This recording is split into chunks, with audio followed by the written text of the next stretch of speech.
It's Friday the 13th.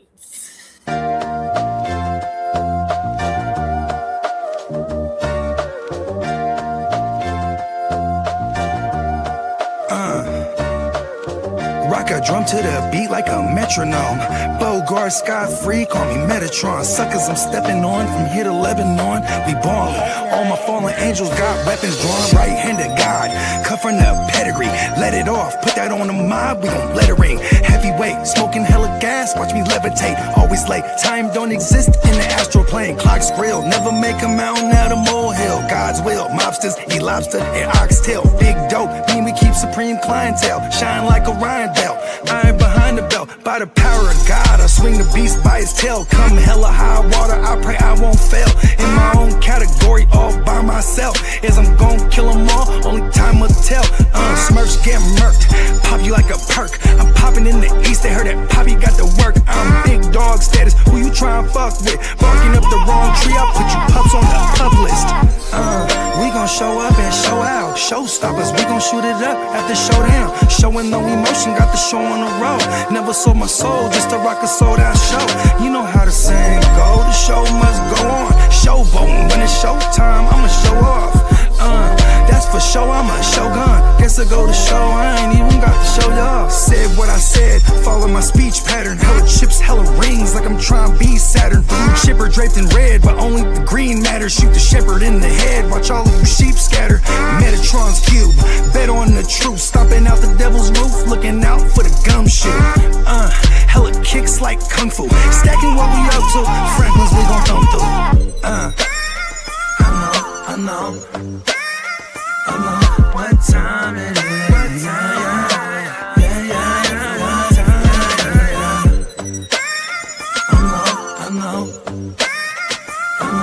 what time it is. They say knowledge speaks and wisdom listens. I'm out the east, I'm on a mission to get it. I'm a beast, I don't need permission to get it. If I'm gon' eat, then we all gon' feast. They say knowledge speaks and wisdom listens. I'm out the east, I'm on a mission to get it. I'm a beast, I don't need permission to get it. If I'm gon' eat, then we all gon' feast. Rock a drum to the beat like a metronome. Bogart, Scott Free, call me Metatron. Suckers, I'm stepping on from here to Lebanon. We ballin'. All my fallen angels got weapons drawn. All my fallen angels got weapons drawn.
Yes.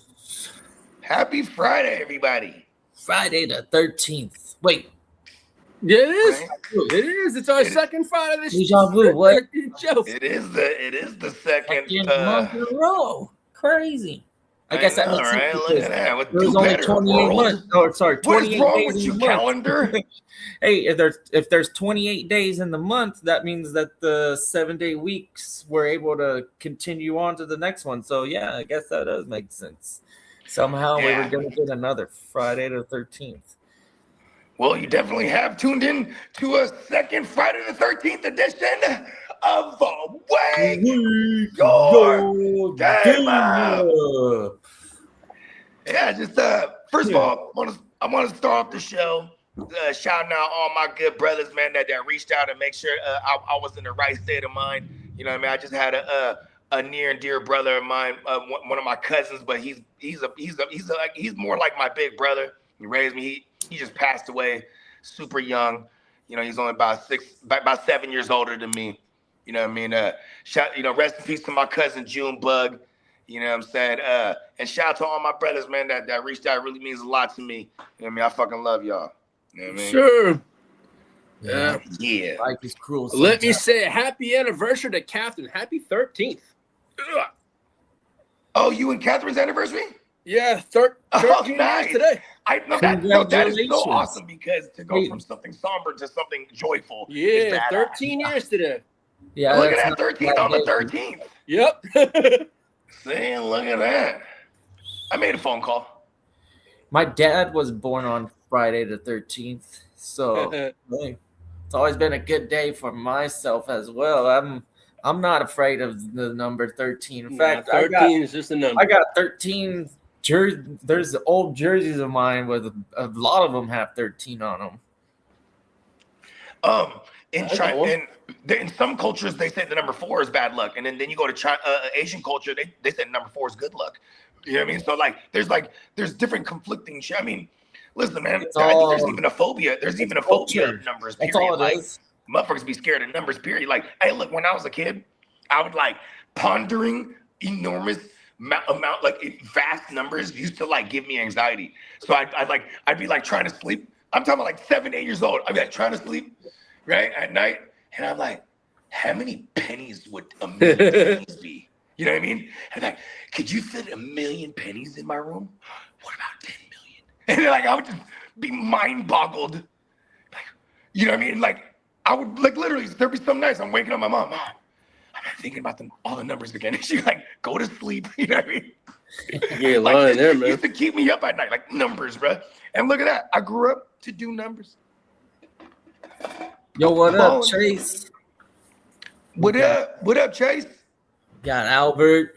Albert. Where are you guys drafting Justin Jefferson? Second round. Because I think that's where he'll fall to. Because I still think there'll be okay. How about this? You might got a special combination of someone who likes Kyler Murray and they're a Viking fan in your league, right? They might look at Justin Jefferson like he's the one again and take him too high. I'm saying the second round because that's where I would feel comfortable snatching him up, and that's where I think people in our leagues will let him fall to. You know what I mean? You know, there's not a lot in my list of wide receivers. It's going to depend on what I'm going to go off of. I'm going to say I'm potentially one of the guys that is higher on Justin Jefferson. I have him at the 110, you know. So even in the 10-team league at that 110, I'm still thinking about him right there. 110. See, I'm not mad at that because he might not come back to you though. 11, 112. But it's stylistically when you're at the bookend, these are the type of decisions if you're looking for that score and a discount, and hopefully that my league mates don't have him as high as I have him, then yeah. Okay, let's play a game. Let's play a quick game here. Who would you take over Jefferson? All right. So, would you take Devin Achane over Jefferson?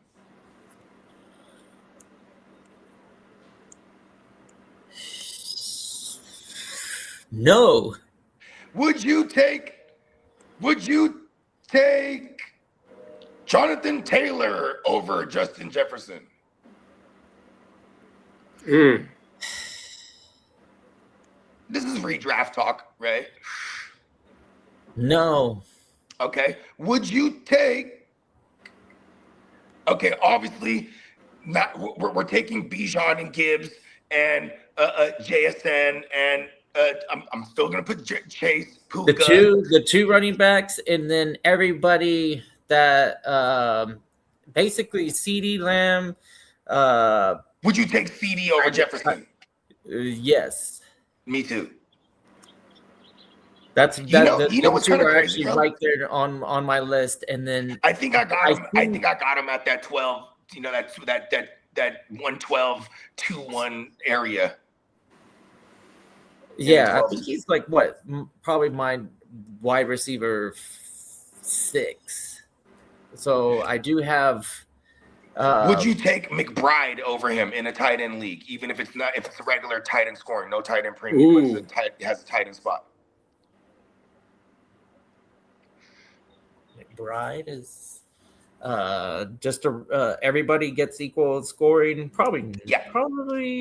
Everybody gets equal.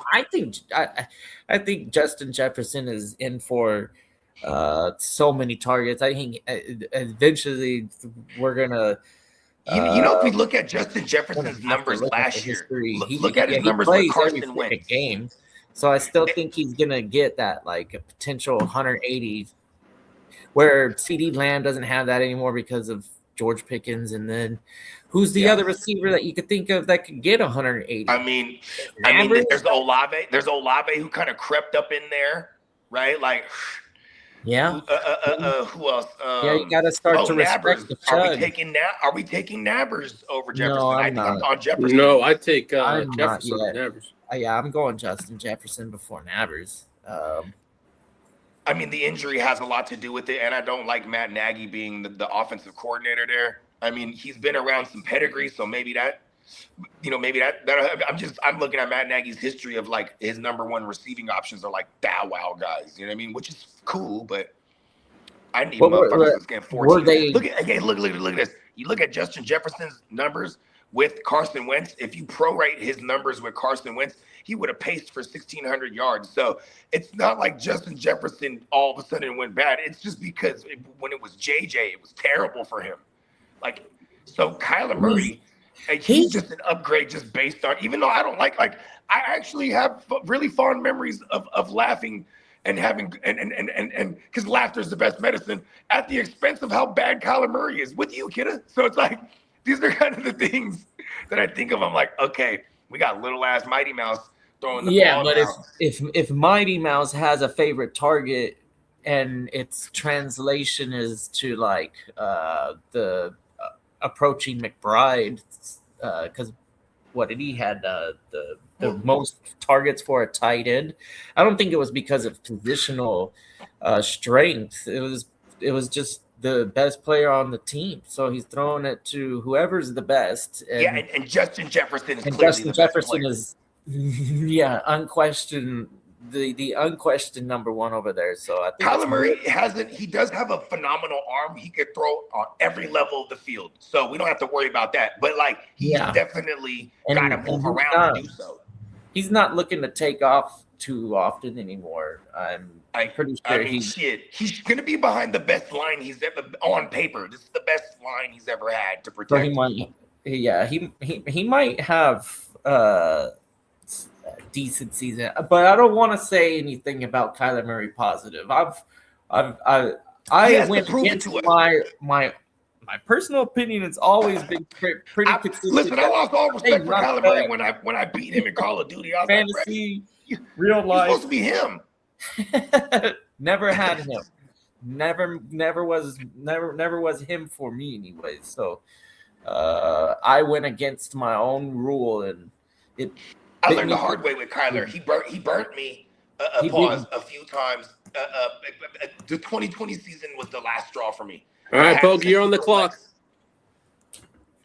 What's that? Oh shit, you're on the clock. Pretty good. Oh yeah, word. Who did he take? I don't know. Johnny Mitten says you're on the clock. Oh, okay. Johnny, I might have someone got signed. I might have to not take a rookie pick here. You might. I do want to get one because I think this is the last. This is one of the last in the third round. In the third round? Yeah, I think we're on like the 313 or something. What did Johnny just do? Yeah, good question. Here, let me Shout out to scroll. Johnny Mins, man. It's another one. It's one that's a Yep, real good brother right there, man. he took a He rookie. made sure tapped in with me too, man. What's up? He took a rookie. So Okay. I know Yeah. somebody shared a link that will track it. I'm not. I'll be right back. Let me go ahead and just make this pick. I'm gonna come back right away. Yeah. Oh shit! Looks like the timer is paused. It's weird. Or is that my computer geeking out? It looks like it's geeking out. Never mind. Where's the? There it is. I am not the. I am nowhere near as talented as JD and Peacock when it comes to the navigating the computer. But yeah, if Sleeper does that for everybody, I'm pretty sure it starts to freaking lag and time out and there we go. Now the clock's going. Would it freeze? Got it. Yeah, there was a glitch with the system. Pretty sure it's not my internet. My internet here is very nice. Last A lot place better. but this one is Is it a lot better? Yeah, That's absolutely. that was a plus, yeah. Yeah, it's the only thing with it is certain like the 5 gigahertz band is the one that you really want to like use, and it's just not good at penetration. Pause. Mm-hmm. Yeah. I knew I was gonna walk right into it. I was prepared for that one, but Bogey went a kicker as well, so that's another rookie. I'm not too sure what round we're in or what pick we're on, but I have 0 rookie picks. I don't know if I'm the only one. I feel like I'm not the only one that doesn't have any rookie picks. Bogey just took his first. I believe that was his first. No, yeah, that was probably his first. Yeah, here we go. He's back. Yeah, look at me. Look who's back. You got your third round pick. Back Round again. 20-something. Bogey's back. Bogey's back. Bogey's back. Guess who's back? Back again. Were you ever a fan of Eminem? Yeah, back in the day when he first came out, yeah. It was. I was like an Eminem fanatic when he first came out. After the second album, I was already like, eh. Because there's only so much you can complain about your baby moms and your mom, and Yeah. you know what I mean. Like the it gets flow, really old. the flow and the speed was pretty dope when I first heard. He only got better at the speed. They call it speedum. That's what the Tech 9 coined the phrase, because Tech 9 is like a renowned fast rapper. He calls it speedum. So like he'll challenge fools to the speedum. You know what I mean? And like Eminem, he going crazy too, man. I'm like, he has this one. Eminem redid a well-rounded Twisted song, who's another singer. fast rapper. And like, bro, this shit goes. I'll find it and I'll send it to y'all in the group thing. I just seen this the other day. I was like, oh shit. It was on like the Kamikaze album, which is like 4 or 5 years ago, where he's kind of on this joint making fun of all the rappers these days. Like he's like mimicking styles and shit. And like, it's hella funny, but it's like the closest to Slim Shady I've got since like Slim Shady. You know what I mean? Where it kind of, and not to say that it's nothing like Slim Shady, but it's Slim Shady where he's talking shit to rappers. You know what I mean? Yeah. Yeah, like because he knows he's flexing. He is one of the more lyrical miracle individuals out there. You know what I mean? Like I think a lot of people herald him as their GOAT because of his record sales. And I would argue anyone who has an argument which should be based on his skill set, because he does have skill for real. You know what I mean? Like I don't like basing anything on the motherfucker who sold the most. Sometimes people just like stupid shit sometimes. Like, yeah, trendy stuff. Yeah, like that LeVar Ball song. That song was tight. Yeah, he's terrible. He's pretty relevant, right? I'm not really listening too much. Eminem, is he still relevant? He's still. No, I still read about he him. kind of pops out here and there, like when he popped out for the Super Bowl halftime show back when the Rams won it. You know, he that's probably like the most we've seen at him in a while. You know what I mean? Yeah, it is. All right.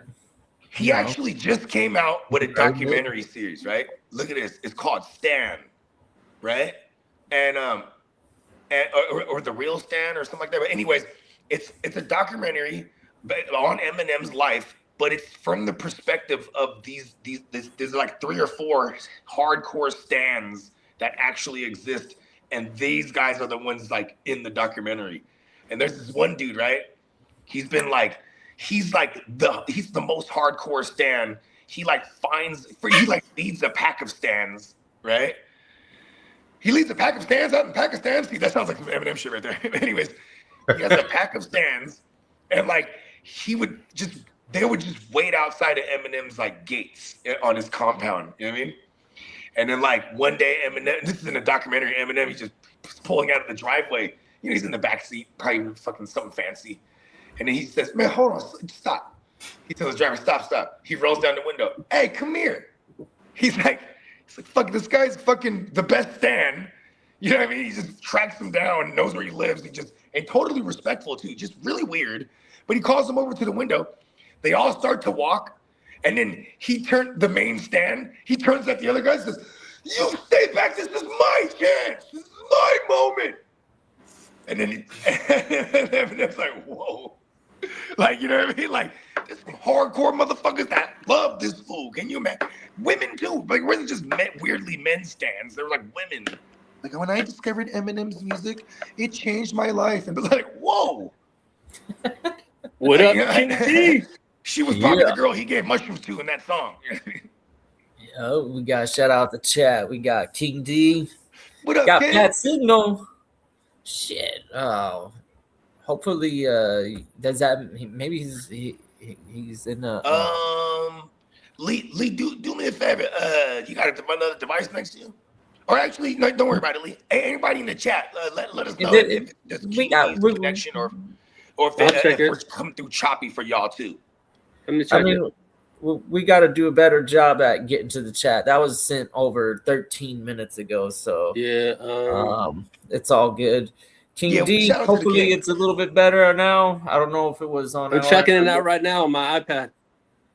And now we got Johnny in the building, the guy that you kind of influenced Bogey's decision here. We made a pact. Going with that, you know. We made a pact. 401, I guess, is the I got the 401. Yeah. Damn. I'm angry. That is worth very little. I want that. That's what I want to know. Would have been in front of the other one. Once we get these rookies on their respective rosters, where some of these values to these picks, like some name value to the pick, finally, that's gonna be real fun. Because it happens every year. You have a guy that you think is going to be the number one receiver, for example. A lot of people think Tate is the next one. So if Lemon gets a better landing spot, then it's arguably, you know, there's potential for. Do you remember? Remember that year? It was London. Number one. It was London, Olave, Garrett Wilson, J Mo. And I feel like I'm missing another person in the first round. But also that year we got George Pickens in the second round. Yeah. We also got Christian Watson, right? But London was drafted first that year. Then I want to say it was Olave, and then the Jets took Garrett. It went London, Garrett Wilson, then Olave, Then the Lions traded back in and took J-Mo. This was the same year they took. I want to say this is the same year they took Gibbs, maybe, if I remember correctly. My point is, everyone went gaga over London just because he was the first one took, and like I didn't like that situation at all. At the time, he had what's the black buddy Desmond Ritter. You know what I mean? He had the Rider throwing the ball. But I didn't like that at all. You know what I mean? And then you had Garrett Wilson with I think then Sam Darnold throwing the ball. No, it was Zach Wilson. Zach Wilson didn't like that at all. You know what I mean? Olave was the most interesting to me. And so I ended up drafting a lot of Olave even over those guys when I had the opportunity that rookie year, based on he had Jameis Winston throwing him the ball and Andy Dalton behind him. So I was like, okay, I'm going for that situation, even though that quarterback situation was going to be shaky for years to come. I'd rather Olave on win now mode because I'm usually on win now mode. You know what I mean? And then, my Olave shares that from back then, I still have them because ain't nobody wanted them.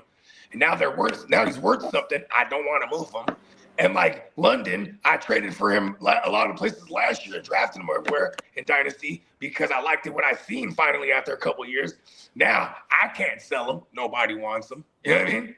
But I'm still glad I have him because now it looks like, as long as the situation feels better, and to ultimately go back to our Jefferson conversation, Kyler Murray makes Jefferson feel like, all right, we're confident in him again.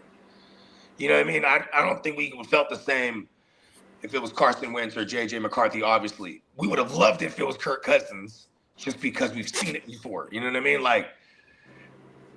There was a lot of, I think, attitude to the quarterback situation that it was obvious chemistry, if it was forced or not, the quarterback not giving him 13 to 16 targets per game, like his averages throughout his career, Yeah. it just dropped dramatically. There was zero, I think they had the number 5 defense. How many fucking touchdowns did he have? Like 1 or 2?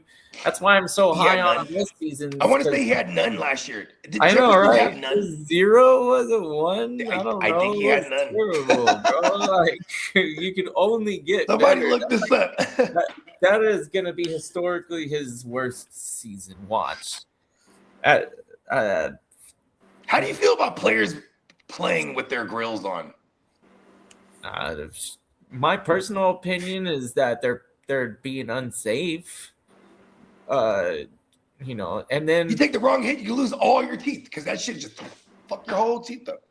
It's so optional nowadays, anyways. Are you kidding me?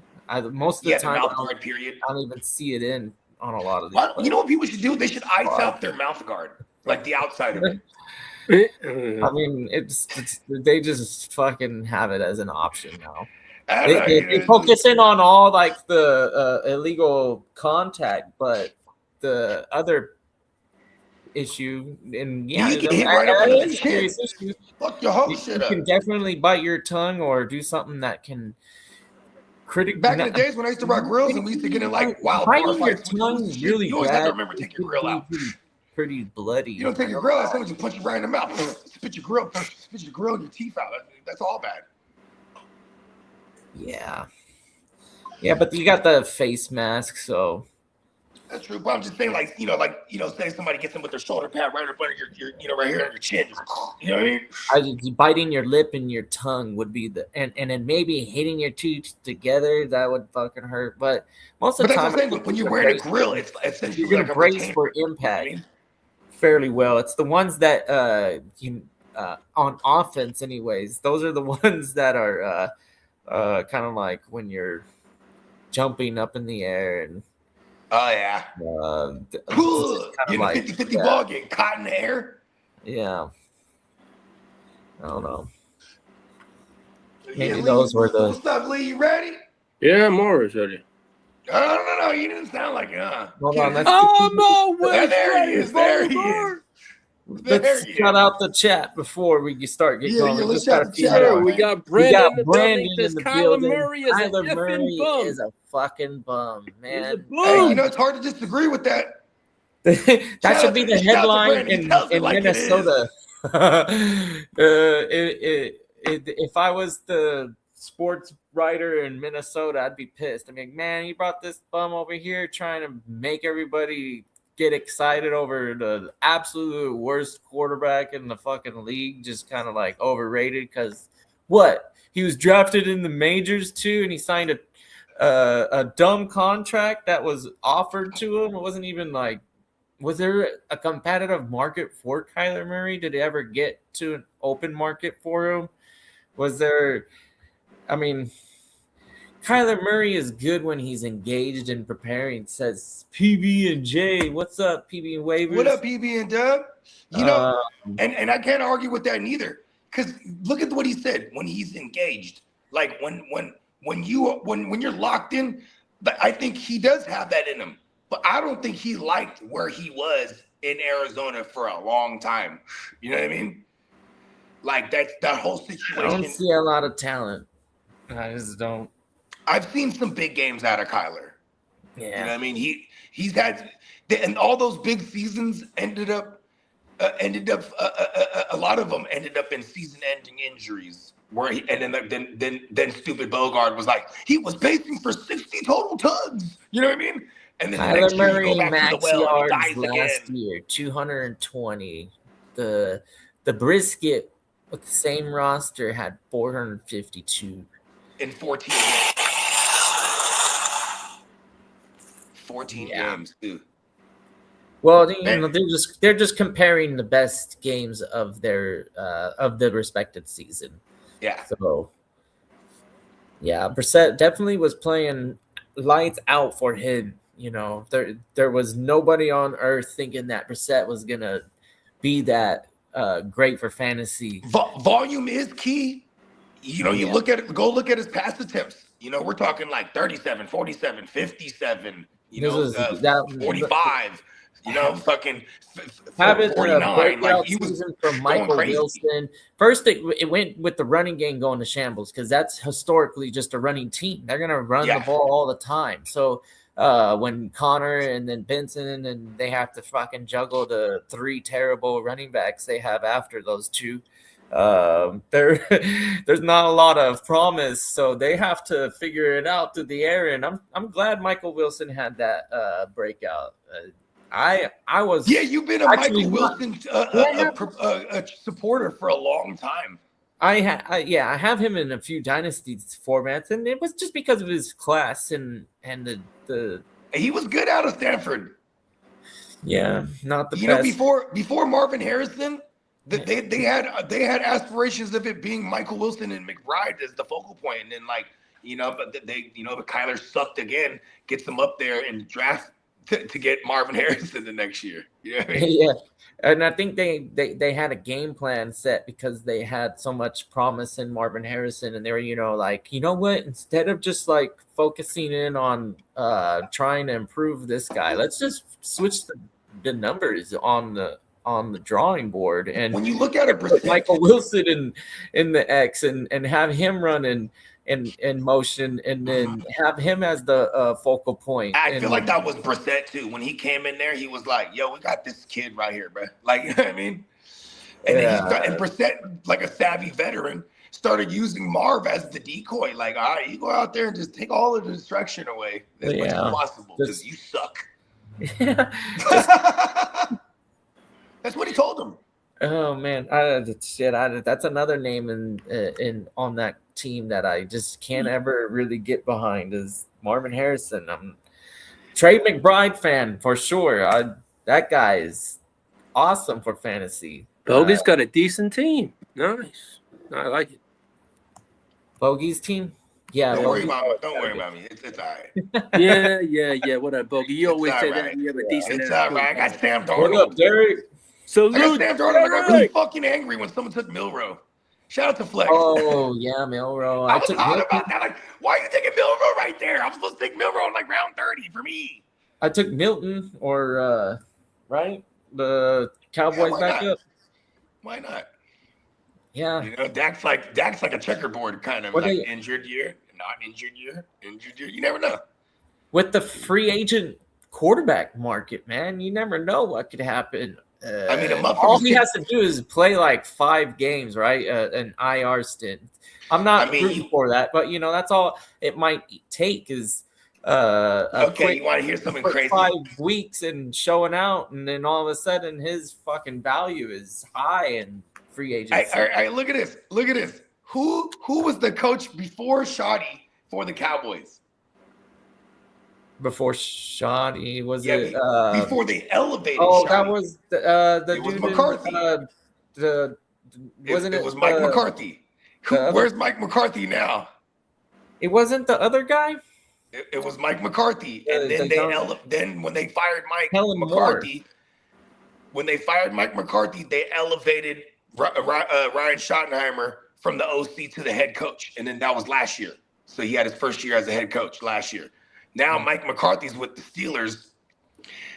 Theoretically, if they needed a QB, they could trade them Joe Milton. Mm-hmm. Yeah, Milton's probably learning a lot. And the preparation, I know Dak Prescott's always impressed me with his preparation. I know he looks goofy. I'm not saying that goofy shit. We're all that fucking. I mean, Jameis Winston's goofy. Outside of that goofy thing there's Jameis Winston goofy, and then there's Danny Dumbass goofy, and then there's Eli Manning goofy, where it's like, but Dak Eli is Manning's always more of a goof.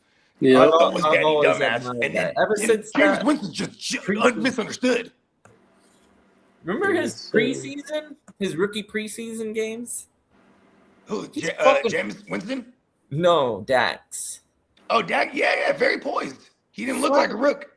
He was changing. He got to start week one because what's his name? He was changing calls at the line of scrimmage. I was like on week 1 of or week 2 of fucking 2016. 2016.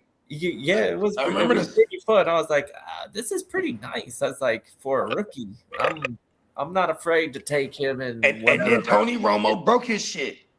His shit. The last the dress out game for the preseason. So which is essentially the last game that the starters have to dress out. Yeah, so when you were you bought him during the redraft, so you were getting him at a discount, but you weren't getting him at that undrafted. He was going drafted in every single league his rookie year. That's another because you know why? Definitely there's a high probability that you have a Cowboys fan in that league too.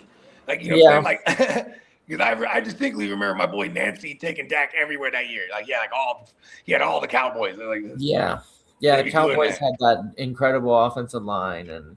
There was people taking DeMarco. I mean, what's his name? Zeke Elliott, that 2016, as a top 10 pick in redraft, because of that line was so good, and they spent so much capital on Zeke. The Cowboys he ran for like 1,600 or something, 1,800 his first year. They still something are like that. Last season, they were fucking badass. There's still a couple of weeks where tight end showed out too. I know he was inconsistent, but. There's a couple weeks where he did. Dak's history of his target market share in his career. The second most targeted in his career is the tight end. Definitely always the tight end. Yeah, he loves the tight ends, bro. I mean, he started off with having Witten for a while. You know what I mean? He still had Witten on the tail end of his career. Then they went into, they had Dalton Schultz, and they had, now Ferguson, and you know what I mean? They don't matter who it is. Nope. They're ready though. It don't matter. Even Ferguson went yay last year too. Kind of crazy. He definitely was difficult on a per game basis, but overall he tore it up. He did. Yeah. Yeah. Shit, you ready, Lee? Yes, sir. Yes, sir. Yeah, fuck it, let's go. Well, happy Friday, everybody.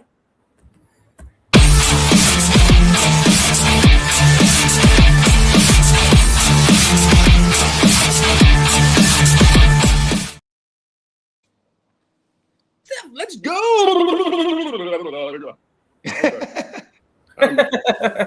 It never gets old.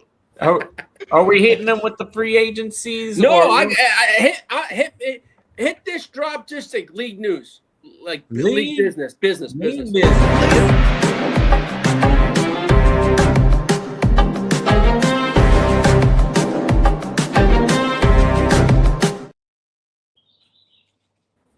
NFL fans, this is going to be a hell of a fun time. So just came out last night is that the NFL is exploring a Thanksgiving Eve day game, which would put us in for 5 days of football of Thanksgiving week. I'm all for it. Yeah. Yeah, we get one on It'd be, Wednesday, Thanksgiving Eve, Thursday, where our traditional football games, Friday, Black Friday game. 3 games, you mean? Yeah, well, you wouldn't get. Well, you get a Wednesday, Thursday, Friday, nothing Saturday, but then you have Sunday, Monday. Yeah. You would get the brand new Wednesday Thanksgiving Eve game. Then you get the 3 games on the Thanksgiving slate. Then we get they're I think they're even talking about moving the Black Friday up to 2 games. I think, but right now it stands as possibly. 1. Yeah, right now it stands as 1. Then we got the full Sunday slate and then Monday night games. So it's badass. It's gonna be irritating. I'm sure for the team that has to play that Eve game, and I'm like, maybe they played the Thursday night prior to that. So it's not such a short week for them because I don't see them letting them. Okay, actually, if someone played Sunday and then Wednesday, that's the same as someone playing. Oh no, it's not the same as someone playing Sunday and then Thursday because that's our short week, right? Thursday. They don't ever let no one play Monday and then went Thursday. So they would probably have them play the week. Whatever teams that were playing will probably. I don't know. This is weird. Or maybe one team's coming off of a bye week. I would just do back-to-back matchups of division rivalries. So you'd like, that's the 2 games that those teams are going to see each other. Have we ever seen that? I don't know, but it's the most fair way to handle this situation because it is extremely shitty to play on Wednesday. Like we've seen it happen plenty of times where teams play the last week, then they see each other in the playoffs the very first week. But like, I don't know if I've ever seen a division rival play each other playing twice. Sunday and then having to play on Wednesday is like super shitty. So if that's insane. So I feel like whoever played on that Wednesday Eve game would have to be coming off a bye week and or played the Thursday night game prior to that. You know what I mean? So that's what I would do. I would do the division rival maybe even 2 shitty division rivalries, like a Chargers. Oh, I know who's playing the Wednesday Eve game. It's going to be like the Browns and the Jets or something because they're going to put the shitty teams there. Like the Jets and the Browns? This is your primetime game. They're just looking for views anyways. They're not looking to, they're playing on a Wednesday, whatever. That time of year, there's no baseball. Anything, there's basketball already, but the market. Like there's basketball during that time of year, right? Are we November? Yeah, it's just basketball. It's just about starting up. But see, nothing is no match for football on a fucking Wednesday. That's true. That's gonna go. Football always takes the cake. So they really don't fucking matter what team they put there, honestly. Yeah. They might put like the Browns and someone good. They are gonna put one team that's good at least. Yeah. Well, the NFL draft in 2026, the first round pick time was reduced from 10 minutes to 8 minutes. You know what's funny about that? It's like I feel like that's more so they can get 2 more minutes out of a commercial ads they could run because they make money off this shit in every way. And Ian Rappaport is expected. Imagine that though too. It's Roger Goodell. Hey man, you're OTC, bro. Yeah, this will be a wild. Hey, whenever you get a chance, my good brother. Well, we know with make the pick. Well, we know with NFL Network, the merger starts with ESPN in May. Well, Ian Rappaport is expected to join Adam Schefter when the merger starts. That's going to be a wild, too. They're both competing against each other, and they're going to work together. Well, they're both characters. Like, you know what's cool about Ian Rappaport is, like, you'd always go on NFL Network, but once he started going on the McAfee show, that we found, his personality and who he is like, hilarious because he loves to drink. Right? So anytime he goes on McAfee, he'd be like, oh, sorry, guys, I was 5 minutes late. Oh, you boozing again? Like, they just get on him like he's a drunk. You know what I mean? And he's always defending. He's like, hey, man, I like to have a drink. But, he's like, when I'm behind these doors and, rubbing elbows with these execs and team officials and you know what I mean? Like, hey, so a lot of times you're having drinks. How do you think you're going to get information out of a motherfucker? He's an NFL insider. You know what I mean? Yep.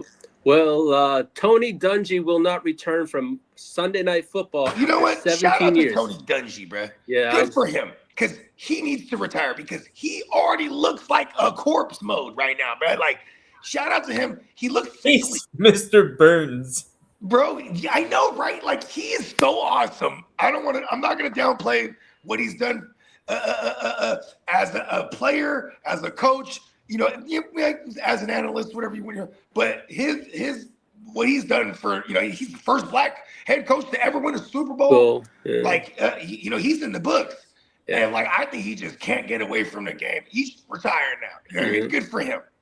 He's old in the motherfucker. Offensive tackle Josh Ninjman announced his retirement at age 30, and also Bryce Huff announced his retirement after 6 seasons.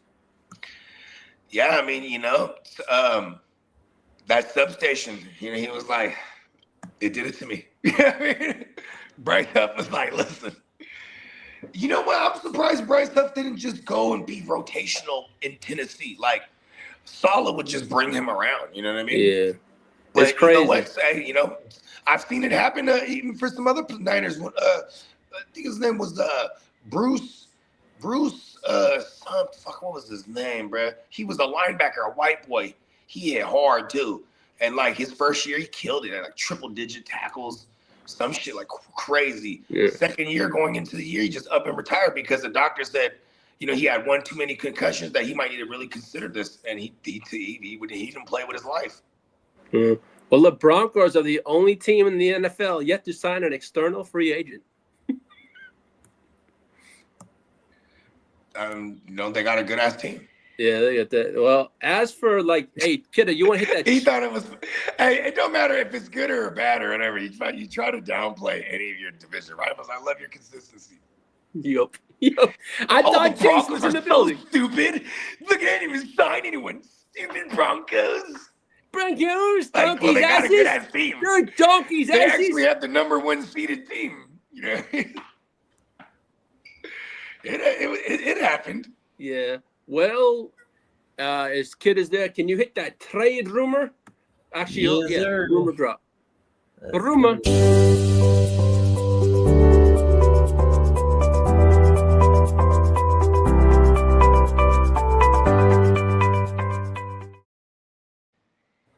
Los Angeles Rams, they're monitoring the A.J. Brown status. See, this one's really freaking annoying because they're just so good at what they do. Like, they're the Hollywood Rams. What is Hollywood filled with? Stars. You know what I mean? And they just want to add them more. A.J. Brown, God damn it. No! Love it for our Staffords. Oh, yeah, for sure, right? Hate it for our 49ers. Lee, you should hate this too. You're always going to be in the shadow of them. You're just the other LA team. I know. We're just what they say. We're just a tenant. That's what they say? That's cold. No, well. I think Justin Herbert could beat up Stafford in a fight. I don't know if anyone could beat up Jim Harbaugh, though. That's the thing. Jim Harbaugh will get in there and start stabbing fools, bro. He wears Dickies. Man, for that man's age, man, he sure does do a lot of And Jim Harbaugh is smooth getting. Jim Harbaugh is yelling at the person in the Starbucks drive-thru like he's a savage. Well, I said half and half. You know what I mean? He's in there going crazy.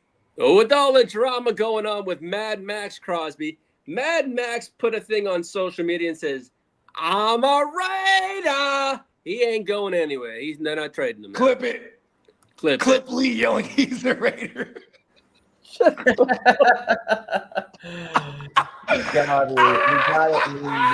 no, man. Diabolical. It's going to be a fun year, man. That division is going to be fun now. But, all their additions, this is going to be fun, too. But what do you think of this, kidda? What do you think of this whole Max Crosby situation? It's pretty scandalous. Looks like the Raiders aren't gonna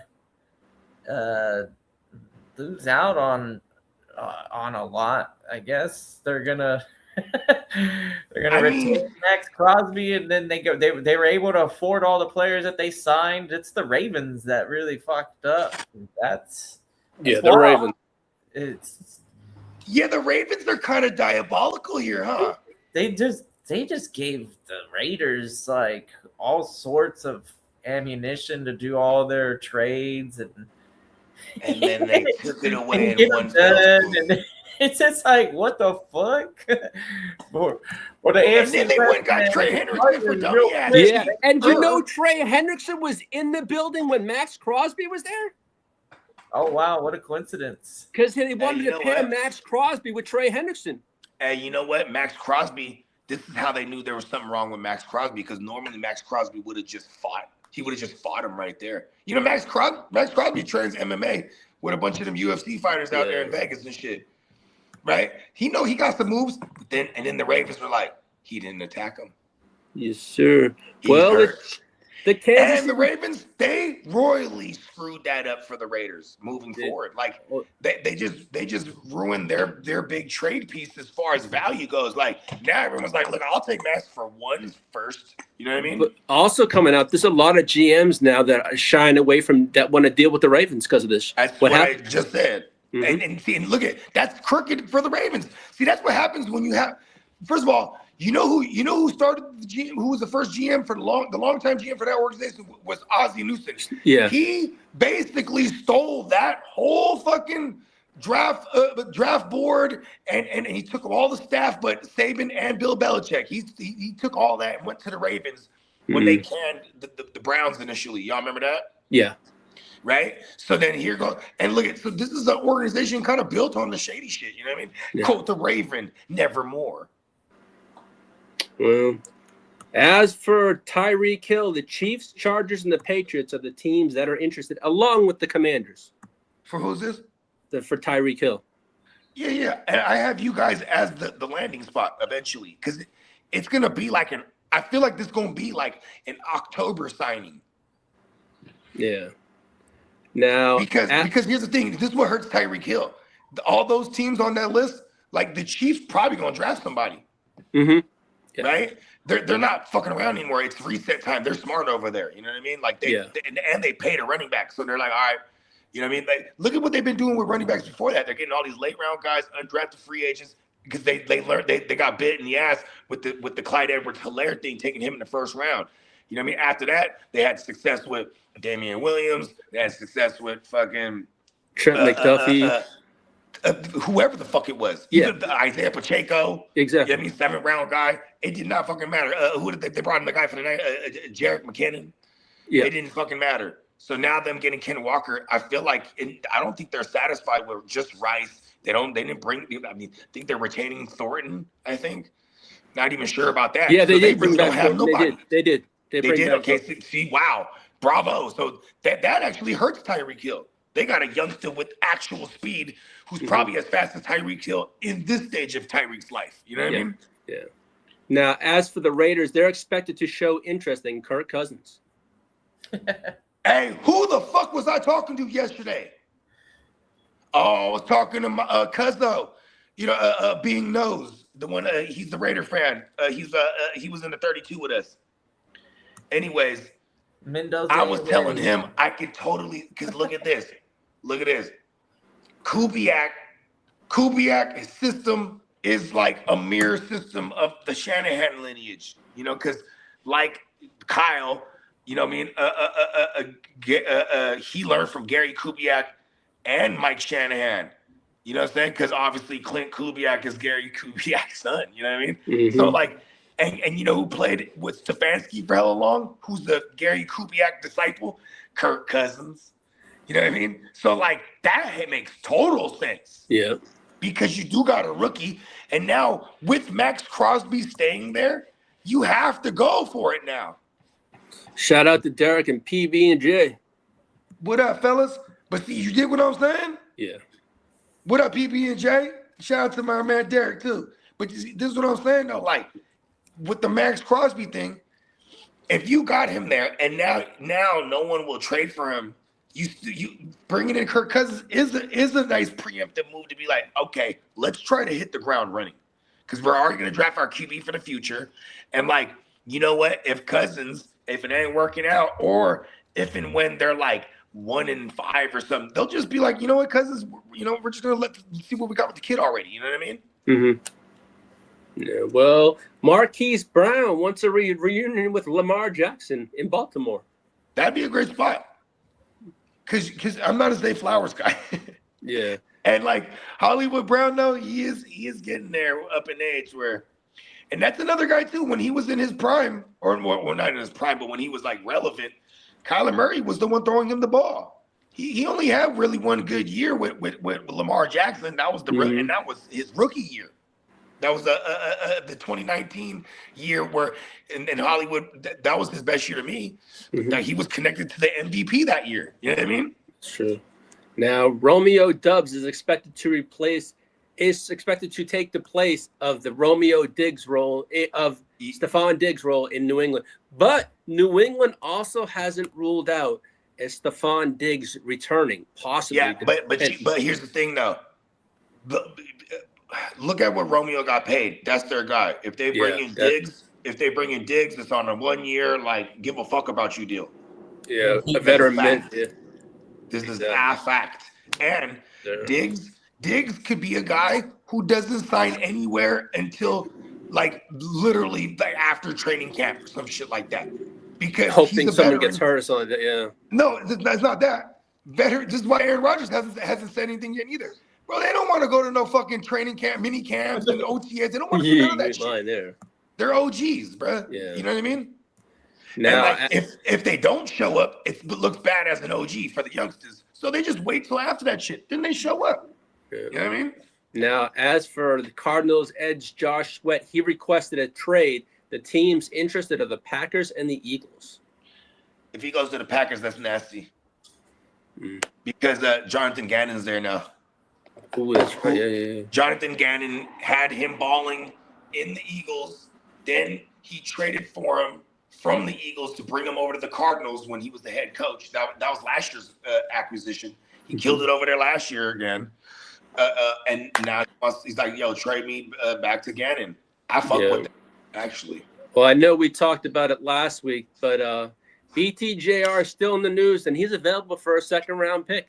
They have not said that they're still floating his name out there, but they're looking for available for a second-round pick. I've been on hold. I got on my second phone. I'm on hold still right now. Well, we're still waiting on that Brandon Ayuk release, which will be as opposed June 1st release, and the Commanders. How do you feel about BTJ? I like that. I want the Jets to go out there and use a second on him right now. Right now, right? Go out there and get him. Damn it. Garrett Wilson and BTJ would be nasty for whoever. I don't give a fuck if it is Geno. That's just nasty. I was talking out with Ty Mayberry, and he said he'd send a second-round pick for him, too, for the Chargers. That's why I was asking you, what do you feel about him? I would. If you didn't like him, no, I would. The moment you signed him, you would definitely like be on him. Yeah. No, I'm being honest. I would. That would be nice. Come on, he's a bad motherfucker. Yeah, it would be. And he was Harbaugh's favorite wide receiver in the draft when he came out too. You know what's kind of crazy is like I think Trevor Lawrence makes a career out of making mediocre guys look better than they are, and then when he has actual good players, he can't do shit with them. So it's like they're like it's weird. BTJ's too good. We got to get rid of him. Well, speaking of speaking of the team that you're representing, Jacoby Myers, then let's pay him. No disrespect to Jacoby, but he has number 2 written all over him. You know what I mean? Yeah, well, speaking about your team, Bogey, the San Francisco 49ers are seeking a astronomical deal for Mac Jones. What does that mean, Bogey?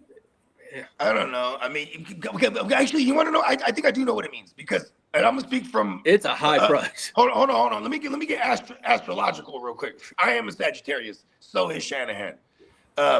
He's actually exactly 2 weeks.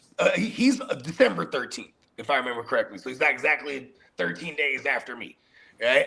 And I tend to feel like we think a lot the same, and we definitely have PTSD from shit that has fucked us up. Like we don't forget. So I feel like him getting injuries to a lot of his star skill guys. He don't want to come off of Mac Jones unless it's worth like whatever he feels comfortable to live in fear for. So it's like, all right, give me a second round for Mac Jones, y'all, because then I'm okay living in fear of Brock getting hurt. You know what I mean? Like otherwise, like listen, Mac Jones started 8 games last year. This is insane. He did. Yeah. Like that's that's a fat sample size, and with his coaching thumbprint all over the league, there's so many potential landing spots because now all of a sudden he's shown to be worth a damn in that system, and hella people that came from that tree are everywhere. So, Yeah. and they held the price. Like, it's almost like they held him for the price up to hold him for ransom until all the spots get filled up, and now it's starting to get narrowed down. Like it's really only the Jets that I still And really. I don't Pittsburgh. think Gino's like a savior. I mean, shit. It's like, oh, it's just a cool story that he's coming back to where it all started. Maybe It's like the Jets in Pittsburgh. the Jets in Pittsburgh. Yes, sir. There you go. Well, Lamar Jackson's contract. Pittsburgh will be dope to throw at Pittman and DK. I would love that for Mac Jones. Well, Lamar Jackson's extension came as new contract details came out this morning. Lamar restructured his deal. He freed up. He gets a 49 million signing bonus, 1.3 million base salary, 750K workout bonus, and his cap drops from 74 to 39 million. So they made about 40 million cap space.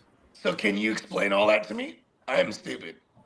They restructured I'm like, the I don't contract. get what they just did. I'm like, Yeah, they just restructured it, made it to like a base salary. oh, they restructured him. Oh, that's all you gotta say. Restructured it. So he has a base salary of 1.3 million. 750. Well, why are they fucking his money up? Oh, he just restructured. That's fine. He just He's restructured. still getting all the same. They He's deferred still getting all the all same of money. Yeah, He's they getting just paid him. cash over cap. Yep. Yes. And Trey Hendrickson's deal is 4 years, $112 million, up to $120 million, and 60 of it's guaranteed. But if he reaches certain incentives, as in sacks, like if he reaches $60 million is guaranteed. if he hits 8 sacks, he gets $500,000. If he hits Hey, look at this. That's 12 more. more, he gets another $500,000. His guarantees for his contract. So he basically is going to play for 2 years because that 4 years is fugazi. But he's going to get his full 60. Right? Those aren't huge. They're signing Daniil Hunter for 1 year, 40 a wop, fully guaranteed. Yeah. Make an extra 500,000 on my 40. Yeah, 500,000 he gets for every increment from 8 sacks to 12 to 16 to 20. He possibly can get 500,000 for each going up. I'm hoping that it helps Mike Green develop into a dominant pass rusher. Don't you draft him? I already took him. Oh, you did, damn it. Well, Cam Hayward and the Steelers reached a 1 year, $32 million extension. Who that? Oh, Cam. Cam Hayward, yeah. Good shit. Shout out to the old man. And the Bengals and offensive tackle Orlando Brown Jr. reached a 2-year extension through 2028. And Landon Dickerson has a revised 2-year deal for $36 million. Danny Dumbass, he got 2 years, $88 million, and it can be up to $100 million. That's wild. That dude's made about $300 million now in his career. Wow. Good. Yeah. And good timing. Yeah. And the Packers gave defensive tackle Javon Hargrave 2 years, $23 million. The Buccaneers gave Javon Hargrave. I know we've talked about the incentives, but can we do you have that information? Can we hear that information? How does he get the $100 million? I think it's I think one is a workout how many games he plays. It's a structured contract where the amount of games he plays, he can reach certain. So their out is to tell the offensive lineman to say, "Hey, stop blocking and let them get destroyed." And then they'll be able to back out of their contract, man. Watch out, dumbass. Yeah. It sounds good on paper, but the $100 million, you're gonna have to earn that thing. Otherwise, what? It's $60 million guaranteed. Yeah, 60 That's million so guaranteed. Yeah, they gave him quite a bit. Yeah. That's so nice. They say imagine he's how gonna. big my And smile is. they say, Six. and they said, dumbass will be ready for the start of the season. So Yeah, he'll be. Unless he has setbacks, I guess setbacks can occur. It's not. yeah. Well, look, the Cardinals gave James Conner a revised 1-year, $3 million deal. Yeah, that's chump change too. So I'm Exactly. glad that because that's damn near the minimum for his longevity. Every year that you play, the veteran minimum goes up. So Who's that, James Conner? Yeah, he Yeah. got a 1-year, $3 million deal. Yep, revised. Yeah, Where's he at? that might be In Arizona. like the minimum for him. That's fucking annoying. They retained him. Yep, Yeah. retained him for 1 Oh, year. but they did bring in Algier. Algier. They brought in Algier. So Yeah. I still feel like it's going to be Algier. It's Algier. It's the new regime. It's still a new regime. You know what, though? Shout out to James Conner because his story is fucking incredible. You know what I mean? He still keeps going. His whole career started off being a hometown kid. He beat cancer. And he got on the field when Lev Bell was doing all that bullshit. He held up for the year. And then James Conner just exploded onto the scene. Shout out to my man, James Conner, bro. Yeah. Now, as for the Bengals, they signed Jonathan Allen for 2 years. The Falcons this morning signed outside linebacker Arnold Ibuke for 1 year, $7.3 million. Ooh, that's a Mecca's brother? Yes, I believe so. I think it is, yeah. And the Steelers signed Hold Jaquan. on. So we got Emeka Ebuka, right? But then his brother is Arnold. No, this is a different. It's Arnold Ebiketie. Well, when I asked you, you say yeah. No, it's not Ibuke. No. No. Hey, you just be agreeing and shit. You gotta be careful with that because once I catch on, I'm gonna have you agreeing to all kind of crazy shit. Now, I know we talked. The Steelers picked up safety Jaquan Brisker for 1 year, $5.5 million. Nice landing spot. Now, that spot for him. Now, as for free agency signings and re-signings, the Patriots signed linebacker KJ Britt for a year. KJ. The Dolphins picked up Joshua Uche for a year, who was with the Patriots, I believe, last year. Yep. And I believe the Browns picked up tight end Jack Stoll for a year. The Texans picked up Uche had a little run. He had a little run there a couple years ago before the new regime came in. And the Texans picked up tight end Foster Morneau. Man, he's still playing. And who's that? Foster Morneau, who had the lymphoma. Oh yeah, the island of Dr. Foster Moreau. Yeah, was he just playing for the Saints or did he? Yeah, he was playing for the Saints. Shout out to the Saints because when he was there last, he was fighting cancer, so they signed him back so they can make sure his medicals was straight, bro. Yep. And then he beat the cancer, and now he's back. Look at him! Shout out to the island of Dr. Foster Moreau. And I love stories like that, man. Survive, B. And Gang Green's team picked up linebacker Michael Walker for a year. And Gang Green? Interesting. Walker. Interesting. You remember Michael Walker? He hasn't really been playing like 3 years ago. Like 3 years ago, he balled out of nowhere. Yeah. Has he been playing? Has anybody been starting? So. I don't think he has, to be honest with you. It was like he balled on the Falcons, and now it's the last. And then he went. Special last year or the year before that, he was with the Steelers. That's where he was at. And one of Bogey's truthers, C.J. Gardner-Johnson. We got the perfect. We're in perfect position to grab a linebacker here. I think we do that.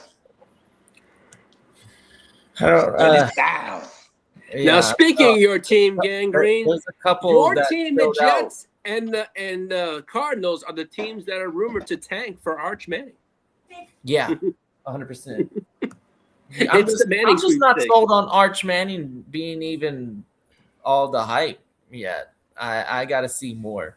Now, Bogey, what's your thoughts about C.J. Gardner over with the Bills now for a year? I mean, it's kind of what they do over there. They get veterans at that safety position specifically. When they drafted Cole Bishop a couple years ago, that was badass because that was the first time they did that in a while.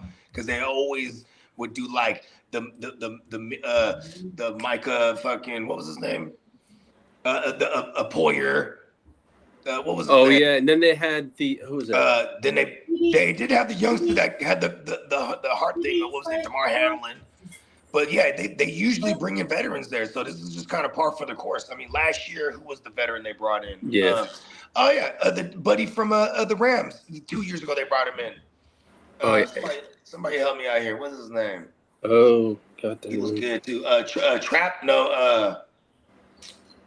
Oh God, the names hit me too. Damn, he has like a 4-letter last name. It's just gonna drive me crazy.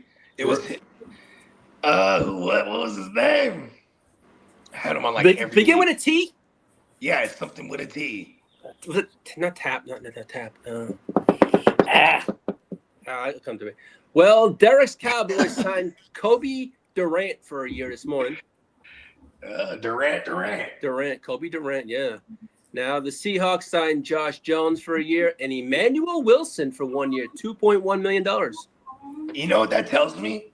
That like they're banking on Sharps to come back quick and fast. Or if they don't address anything else.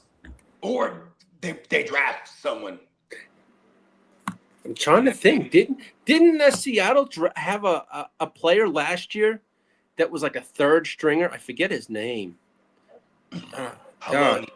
His name was Haloni. Yeah, Haloni. Yeah. Yeah, that's right. Well, we know about the Panthers signed John Mechie, and they also re-signed Isaiah Simmons. Interesting. Yeah, and Chris Rodriguez went to the Jaguars. Running back. This is interesting right here. Yeah. Because whatever you think about Chris Rodriguez in the league, when I think of him, he has had some breakaway plays. But what's crazy is like it was brought to my attention that he played in college with Liam Cohen and had like 1,400 yards or some shit like that. You know? Bogey, Johnny Mitten said Trevarius White. That's a corner. I'm trying to think of their fucking. They had a safety. Thank you, though, Johnny. But they had a safety that they brought over from the Rams at one point. Tre'Davious White got sent to the Rams from Buffalo at one point, so maybe that's where he got. Maybe I might have confused him. But it wasn't Hall or Huff or is it someone Trout? No. Ham. Well, sorry, I had to break away for a minute. That's all good. Well, do you remember the safeties that played alongside Damar Hamlin, and then before they drafted Cole Bishop, he at Buffalo. Oh, yeah. I think Rams. Johnny. He went to the Rams after. It was Taylor Rapp. He went Taylor to Rapp. There you go. He was something with a T. You know what's funny? I go Trap. I go, is it Trap? I go, oh, no, that's not a name. And then Lee goes, it's something with a T. And I go, it is. Taylor Rapp. In my mind, I said Trap. Yeah. Yeah, he showed. That's who it was. Okay, he showed a little flash. It was killing me that I didn't remember it. Yeah, it was. Well, it's really the over there in Buffalo was the older guy, the safety. Poyer. Fuck yeah. And he balled out till I don't know if he's playing anymore, but yeah, well, because we were referring to them signing CJ GJ. This is just what they do. Yeah. Know what I mean? Oh, okay. They bring in veterans and I don't know why that. Remember that signing? They jumped. That was like such a fucking reach for him. I thought. I didn't think he was that good. For Bishop? CJ. Oh, CJ GJ. I mean, you know what's crazy is like, I mean, he played well. No, you talking about he played Gardner Johnson? Well no. He's not a consistently good player. CJ Gardner Johnson in college was amazing. So I knew that he was going to be a pretty good player. It was the running back. Remember CJ? What was his name? CJ 2K?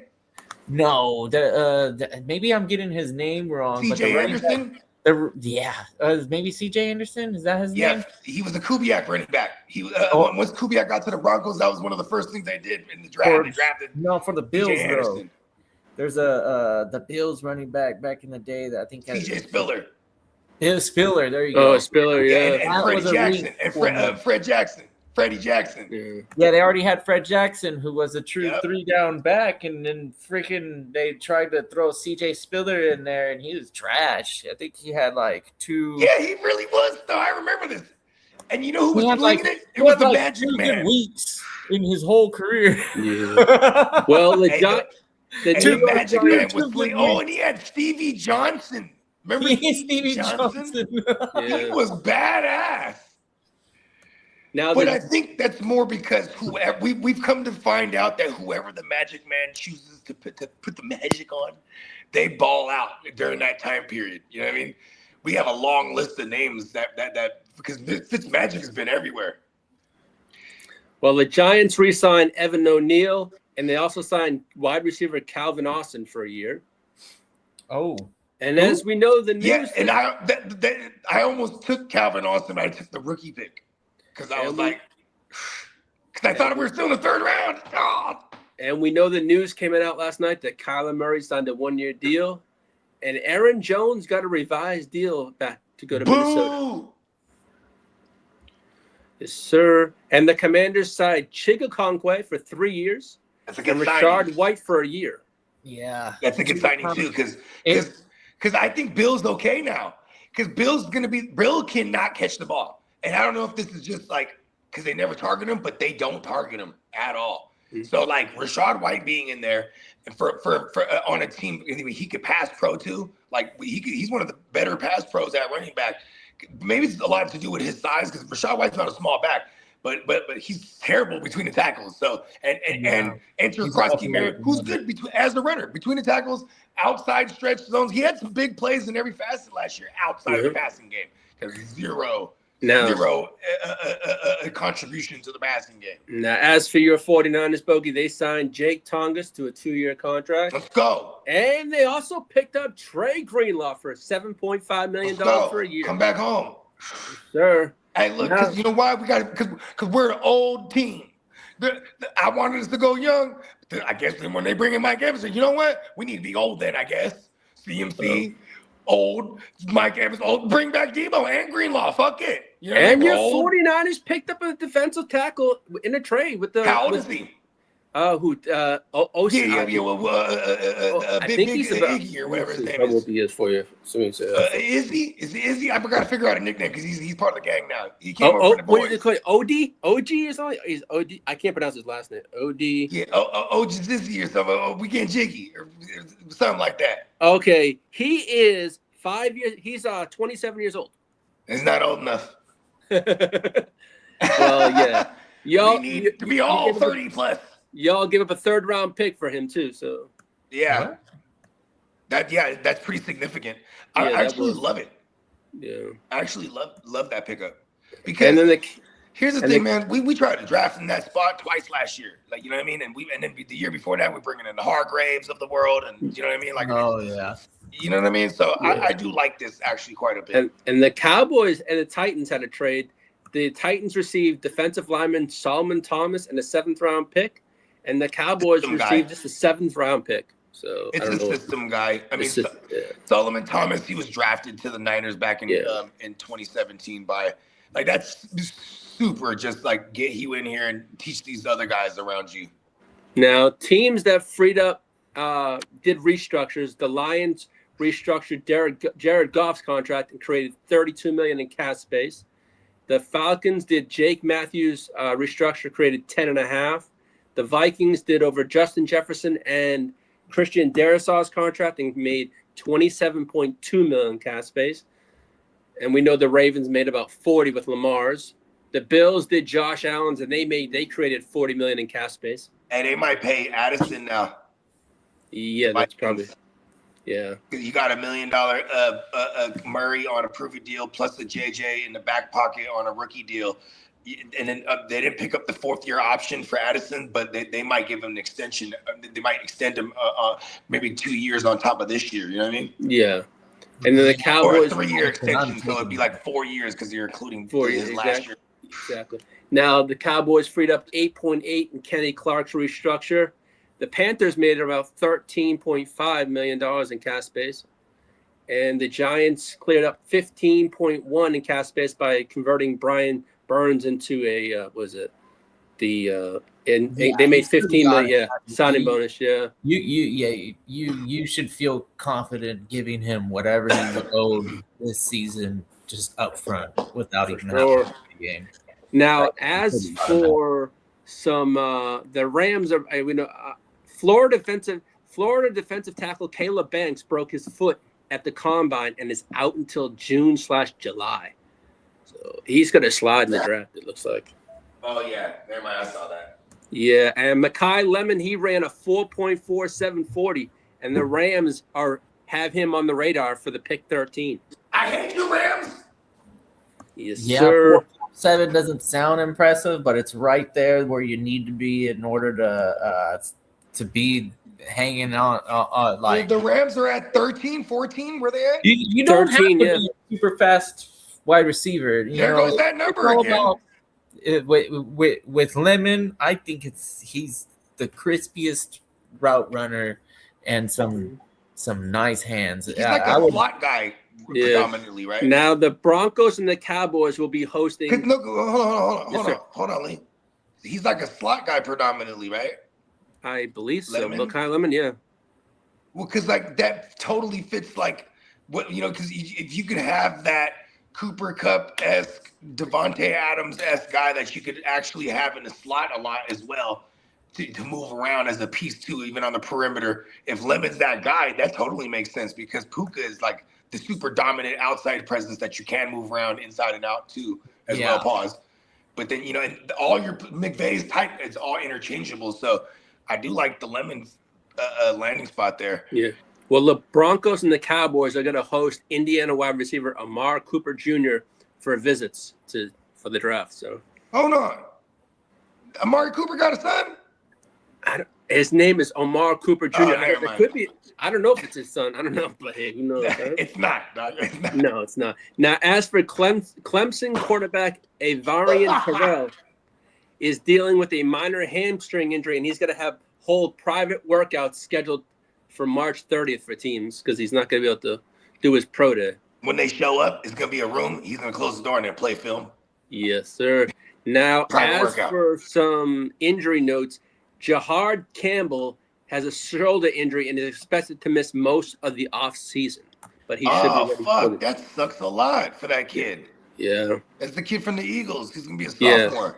And now, Nakobe Dean's absence is supposed to be his his benefit right here. And that's kind of bad. Yeah. Now, as for some miscellaneous notes, the Saints head coach Kellen Moore, he declined to comment on Alvin Kamara's retirement rumors and said I'm not going to be going there right now. Because it's not his fucking business. Exactly. Now, as for the Kansas City Chiefs, their players are recruiting Cam Jordan to Kansas City. That's who they'd like to come on over. That's that would be a great signing. Yeah. I mean, Karloftis is like he had some flashes, but he's pretty. You can get Chris Jones in the middle, instead of moving him around everywhere, just keep him in the middle because now you have Cam Jordan on the other side, who would be very grateful actually because he spent his whole entire career with the Saints just staying true. You know what I mean? And he could actually go somewhere where it's not an uncommon thought. People that think that's a place you can go chase the ring. You know what I mean? Now with Kyler Murray over there, they also said Jacoby Brissett has not yet been told what his status is in Arizona. So yeah, which is the stark contrast from what us on this show reported on Tuesday, where that they made him aware that he was going to be the starter. So when I saw that news yesterday, I just grabbed Gardner Minshew in that startup we're doing in real time. I was like, you know what, fuck it, Gardner. Just in case. And that's all the news I have today, folks. Where would be a good landing spot for Brissett if they do find a No. He's still there contractually. It's just whether he's going to be the starter. Exactly. With this new regime. You know what I mean? Well, there's no way Minshew's going to win over. There's no way. Either. There's no Would your Jets be interested? I mean, the players are going to say so. The players are going to vouch for Brissett. Smith, are you kidding me? They're definitely trying to the players will vouch for Brissett. They'll be like, listen. Brissett finds a way to win. Geno Smith, he had to a nice run, I guess, when he first got to the Raiders. That's the guy they want if they want to tank. That's then why in they brought in Seattle, Geno was it back. You're like, bad? Geno's here to lose. Kid is like, let's go, let's lose. Yeah, that's okay for me. I'm all right with it. It's Geno Smith, and it's a nice story if he is somewhat successful, and if we can build That's a around cool-ass Geno, story. that means that we're ready to win. I don't think we're ready to win, so and that's another guy who fell victim to the Magic Man. Yeah, You can't outdo the Magic. Geno When Brian Smith is Fitzmagic already took his job, proven it was that it. in a system where he doesn't have to be anything more than a mediocre quarterback, he can lead a team to a few victories. I don't think it's going to happen, but he's at least flashed that ability. And you know what I love this for? I love this for Breece Hall. well, we got Papa Guru in the building. What's Papa up? Goo. Papa Goo. What's Yeah. going on? What a do, Hey. Papa Goo. Happy Friday to you, Papa Goo. Yeah, I just thought about y'all. I said, let me check them. Maybe they doing something. Yeah, today. come on. You already know. You already know. You got the keys. You know what I mean? Yeah, I know. You can What's always up, show Papa up. G? Yeah. So let's get your thought now that you're here. Let's get some thoughts here. So what you like so far in this free agency? Oh, I'm pretty happy with what the Saints have been doing. They signed ATN. They got that real good guard from Buffalo. They considered him probably the second best. Yeah, I was guard upset available. about that. I would have loved my Niners to look at him. Oh, I think that's going to be a big help. And then we signed a guy that's a good punter. I forgot where he was coming from. But No, punter. you don't want to. You don't want to be excited for punting now. Well, I mean, our punter sucked last year. That was a big issue. Our punter in damn the Texans. We got. I don't know what Mickey Loomis is doing, but man, he I don't know how he got the Texans to actually trade for our punter, and we didn't really get anything for him. We got a 6th-round pick for a 7th-round pick in 2028, and then gave them this punter. This punter was so bad last year, he averaged 39 yards a punt. It's like a goddamn high school. Who was that? Groupie? No, not Groupie. I don't even know his name. He's And so you're- bad. and I you're tried to saying- get him and out you're of my head. saying- You're saying we right now wouldn't know his Houston name went 'cause out he's not and grabbed memorable. him from you? The what? Actually went out, and you're saying Houston traded for him? Yes, they traded for him. Oh, wow. I'm like, love what it. are they seeing this guy? Yeah, that's a decent regime talent wise. They scout pretty good players. Maybe Unless they figure there know was something that we wrong know. that they can figure it out. Did they But I have mean, an can you even worse imagine punter? an Maybe for a their punter punter, was damn. worse. NFL punter averaged 39 yards a punt? That's like a good high school. I could punt better than that. Yeah, that's wild. I don't know. We're going to have to see that Who in even Vegas. trades for a punter? The guy- Bring it the on. guy I'll that take it on. I'll use my soccer foot. I can give a quick pick in the ass. The guy that we, Admitting Is that that he's your a surgically really repaired good ankle punter. foot? Huh? the guy that the Is that punter your that we surgically signed- repaired ankle foot? No. Right. I'm a right. Okay, all right. When I kick, I'll I allow kick it then. right. When I kick ass, I kick with my right. The punter that we signed averaged last year but close to 50 yards, like 48, 49 yards a punt. And he was real good inside the 20, too. So I don't know what the Texans were thinking. Why I didn't think we could have given that guy away. Yeah. But no, we got ATN and we got that guard. So that ETN signing was nice. But I still, if Love is available, I still hope the Saints draft him. Because to me, you can't have too many running backs because they always seem like one of them always ends up getting hurt. So, That's a lot of draft capital on the running back. There's going to be a nice guard or tackle available right there. You think that would be more useful, or especially considering that they just I don't know. Love, everybody that acts like all these so-called experts act like Love might be the most talented guy in the draft. Are we If still? Mel Kiper said it, then it's over. What's for the that other kid. guy that you guys have? Is he? I know he's a injury Neil. freaking everything. All right, right now coming yeah, out, we the got Rams on the Kendrick front running for Miller. A.J. Brown. We got that Kendrick Miller. That must be who you're thinking of. And then we had this guy. Yeah. What's his name last year? He didn't. Neil. No, this other guy, Anime or something. Oh, And this yeah. guy- Originally from the Jets. They This got guy, him from he didn't get many SMA. chances, but man, he made some runs last year. That one. Yeah, he's a bulldozing type of like. I mean, the Jerome effort that he Bettis. put out. but he not broke, as good. He broke, and Yeah, I'm I not think he was trying to originally be on the ugly. Jets, right? Wait, Yeah. listen to what I'm going to say. I'm not trying to be ugly to Kamara, but that guy last year on about 3 or 4 runs broke more tackles than Kamara's broken in the last 2 years. I think Kamara too. We see a lot of unenthused. Oh, Kamara. Estime Oh, was exactly. on I Denver, by think the way, part of Tom. his There you go, ignited Estime. necessarily. Estime. I'm not going to say was the one. Yeah. I'm not going to say Kamara's necessarily washed up, but it just looked to me like the last year or two. Unenthused. Yeah, his Right. effort level was just You not don't there. give a fuck being there. Right. That's why I think it would be awesome if Sean, like, I would hate it for our RJ Harvey shares, but like, and I mean, and they already re-signed JK, but like, I think he would like to be with Sean Payton again. You know what I mean? But then maybe we'd see Now, a if spark the here. Saints are good this year, maybe then Kamara will have more like There you go. his enthusiasm. I mean, they are paying a shitload of money to ETN. I have no idea what they're gonna do with Kamara now. Yeah, Yeah, rumors are he's not sticking around in New I York. have no way to know this, but if I mean, just my gut feeling is Kamara's not going to be there. Yeah. Yeah, they're- I'm with you. Like, I think they might even do him a solid and be like, "We're gonna release you," and then they pay him in the day. That's why if Love is available, I got to take him at 8. I don't think he's going to be there, but if he is, I would. I don't know. You don't pay $30 million to ETN, a hometown kid. Yeah, but they can still. You can use 2 running backs. I mean, Love. But here's the problem with I using mean- ETN at not a 3-down back. He sucks. If you give him 25 touches, he's pretty like a 15 to 18 touch like individual for sure. dude. Yeah, when he only gets 15 to Okay. 18 touches, he's not that good. Well, But if they do that, then he Yeah, better not but get that's hurt. they like- need to I'm get gonna him be 20 to upset with 25. If ATN gets hurt, I'm going to be blasted.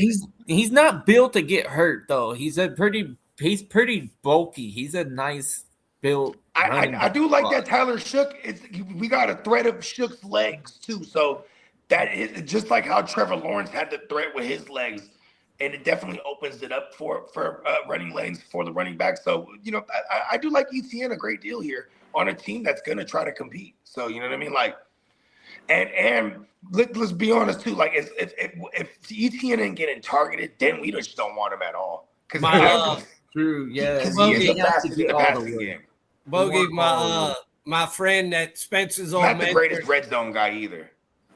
ETN. Bogey, What's that? What's up, Pops? my friend Spencer's old mentor, this old sports writer guy that Spencer that kind of was like his Yeah, I know mentor you're talking that about. kinda got him in. He's got this saying right now for the draft. He says this. It's kind of funny. Ohio State at 8 is great because he wants so to, many he Ohio wants State the players you Saints wanna to take. take one of those Ohio State guys, whether it's Styles or the receiver or the who's the other one, but they're not going to get him. Reese, that guy's going to go nowhere. Yeah, he's Hey going man, to what about the tight end? If you're gonna go skill, what about the Oregon kid?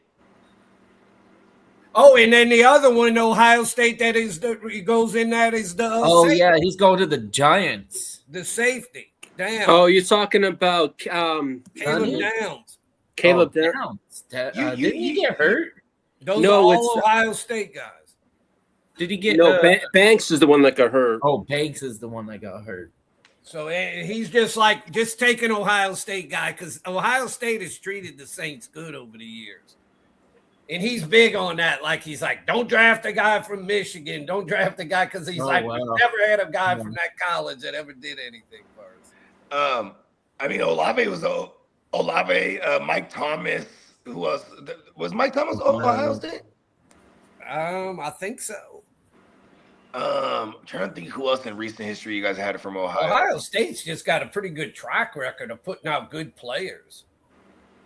That produce in the NFL. Yeah, if you're not going to play in the SEC, that's almost the team to be playing for. Because maybe you're in the Lawrence years. Maybe I'm getting a little bit ahead of myself, but I feel like if the Saints do anything good in the draft, they have a shot to compete in that division.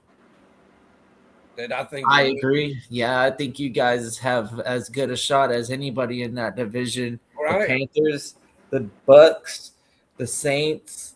You're all that division's wide open. Right there, yeah. Same thing with the AFC West, Lee. I think you guys are in an open division. The Broncos. It's going to be an open competitive division, I feel. Well, what happened to Bogey? I was going to ask him what he thought about the Mike Evans deal. Bogey, he hit the Matrix. I think he got a phone call, but he'll be back. He's probably pretty happy about that, I guess. Yeah. If he can keep his hamstrings in order, he'll be all set. I was just getting ready to say to Lee. Yeah. Evans is getting old, and he's had a lot of injury issues the last few Every years. Single year, it's a hamstring this, a hamstring that. That I wouldn't. I mean, I'd be cautiously optimistic, but I wouldn't be like ecstatic with them. Yeah. If they get him and he's healthy most of the year, that's a hell of a bonus. Well, the problem I have with that is that they don't have anybody to kind of support. Exactly. The supporting cast is shaky. Kittle Evans is getting old. What is he now? Kittle is getting up there in age too. Could you his two top targets, like combine them, they're older than you, Papa Guru. What is Evans, like 33? I think so. Yeah, I think you're right. Somewhere around there. Because he's been around a long time. Yeah, and Kittle's been around for a while too. I think he's in his 30s, right? Shit, I don't know. I don't follow him that close. Bogey's got the memory of an elephant, so when he comes back, I'm sure he'll know right off the top of his head. Oh yeah, Mike Evans. He's a Gemini. He's wait. I'm looking him up, kid. He'll be 33 this year. Dang, see, I don't know if I'm close or not. You don't have to disclose the information, but how close was I? Are they older than you or not? What, Kittle and Evans? Yeah. How old is Kittle?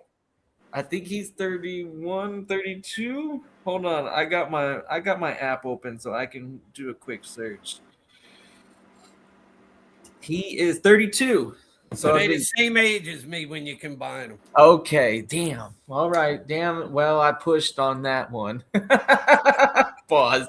I just turned 65 in January. All right, man. Well, congratulations. I aspire to have an ability to live a full life, and 65, I need to get there. I'm only 39, so shout out, man. The thing I do like with that ATN signing with a running back, you don't have to break the bank to sign him. He's getting like $13 million a year. $2 million is a lot of money. Is that the guaranteed or the I think it was $52 million, right, Lee? Hey, Papa Guru, it's $13 million a year. L'Jarius Sneed just got released. There's a cornerback on the market. He's done though. I don't know. It doesn't say how much of it is guaranteed. I think only like half of it is guaranteed. It's a 4-year, $52 million deal. Yeah. That's 13 a year, so you're not having to break the bank. It's not like if you sign one of these free agent.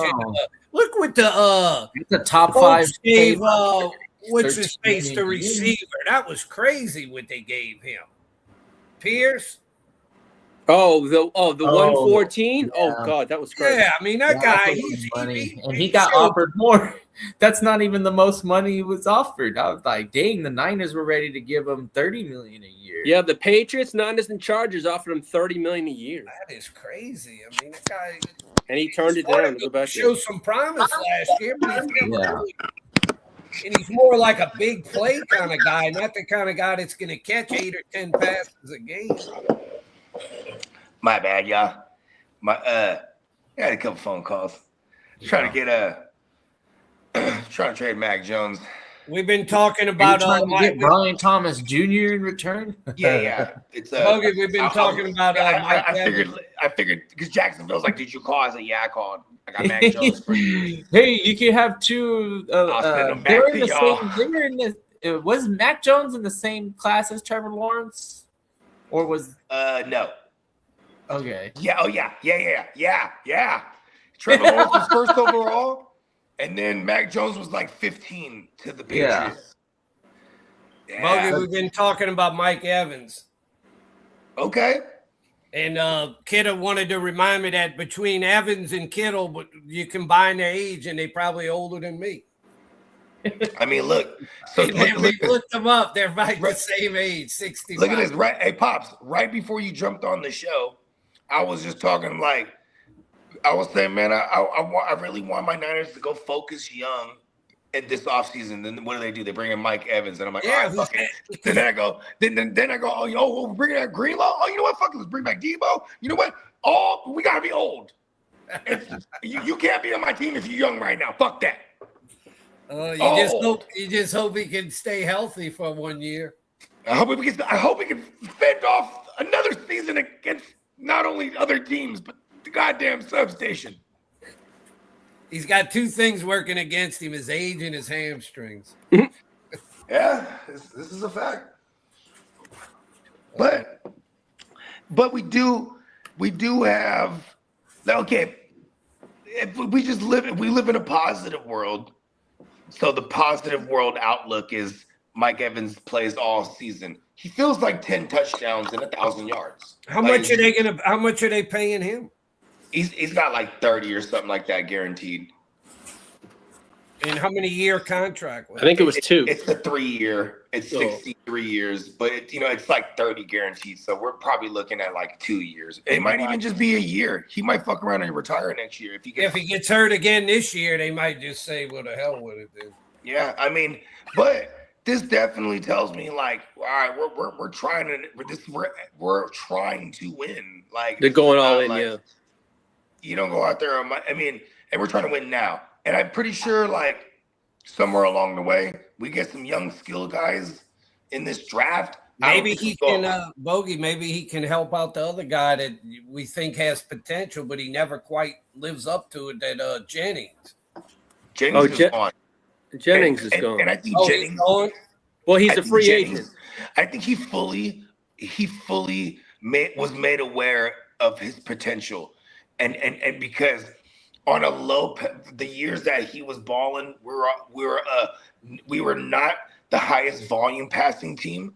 So like his efficiency was phenomenal. Like Jennings is great because he's also an all-around player.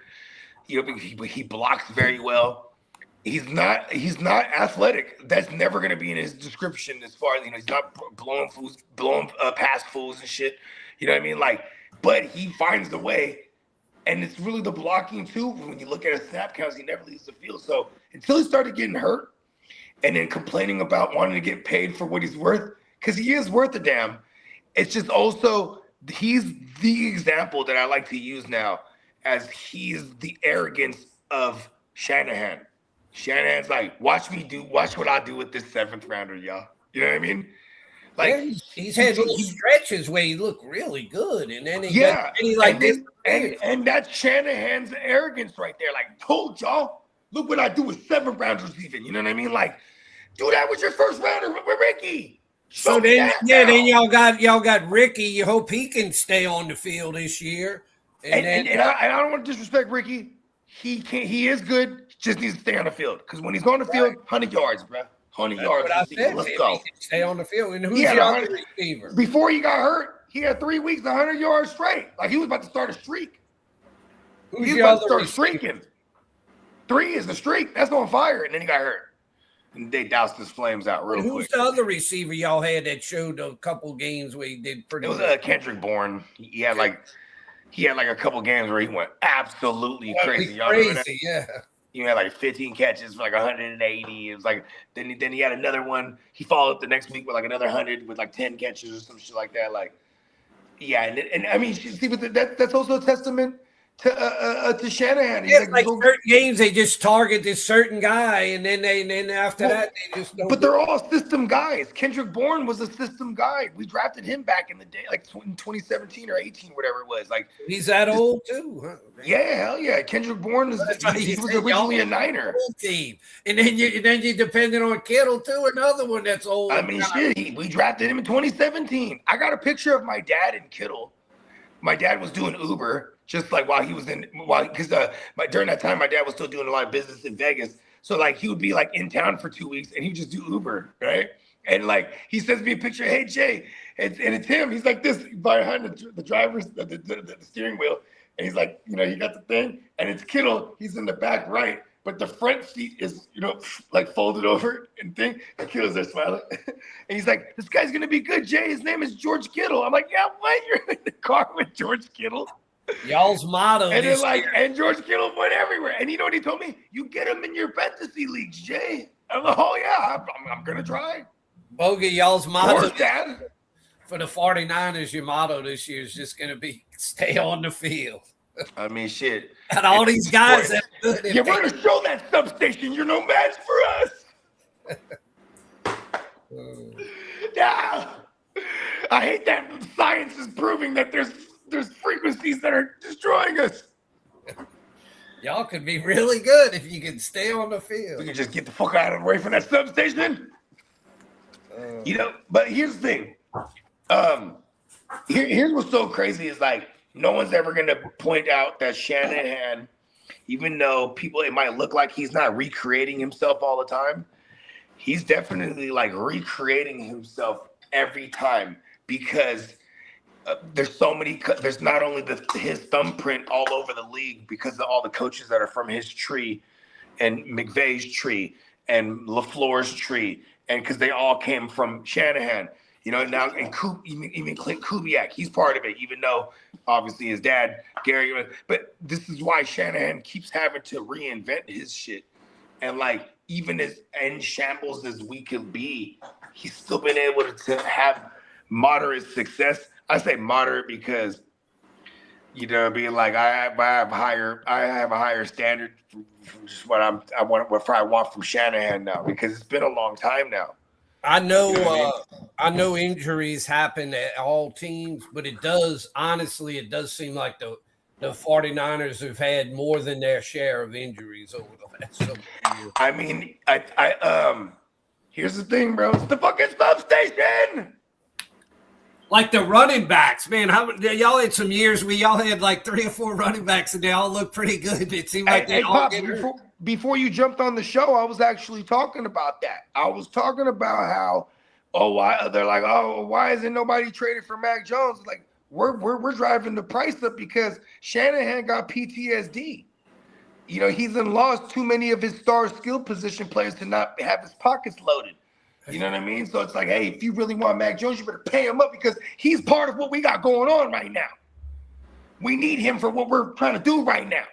So if you want him, it's going to cost a guap. You know what I mean? Which I'm all right with because, I would love to trade him and get something for him, obviously. But at the same time, I'm like, listen, what if something happens to the Brock? Enter Mac Jones. I feel really good about that. I'm really okay with that. And we're not even 10 years removed from a motherfucking Eagles winning their first ever Super Bowl, having Nick Foles as their backup. Right. You know what I mean? Like, I guess you could say miracles happen, but like he definitely had to run. And like, you know what I mean? Like, I feel good having our pockets loaded with a Mac Jones.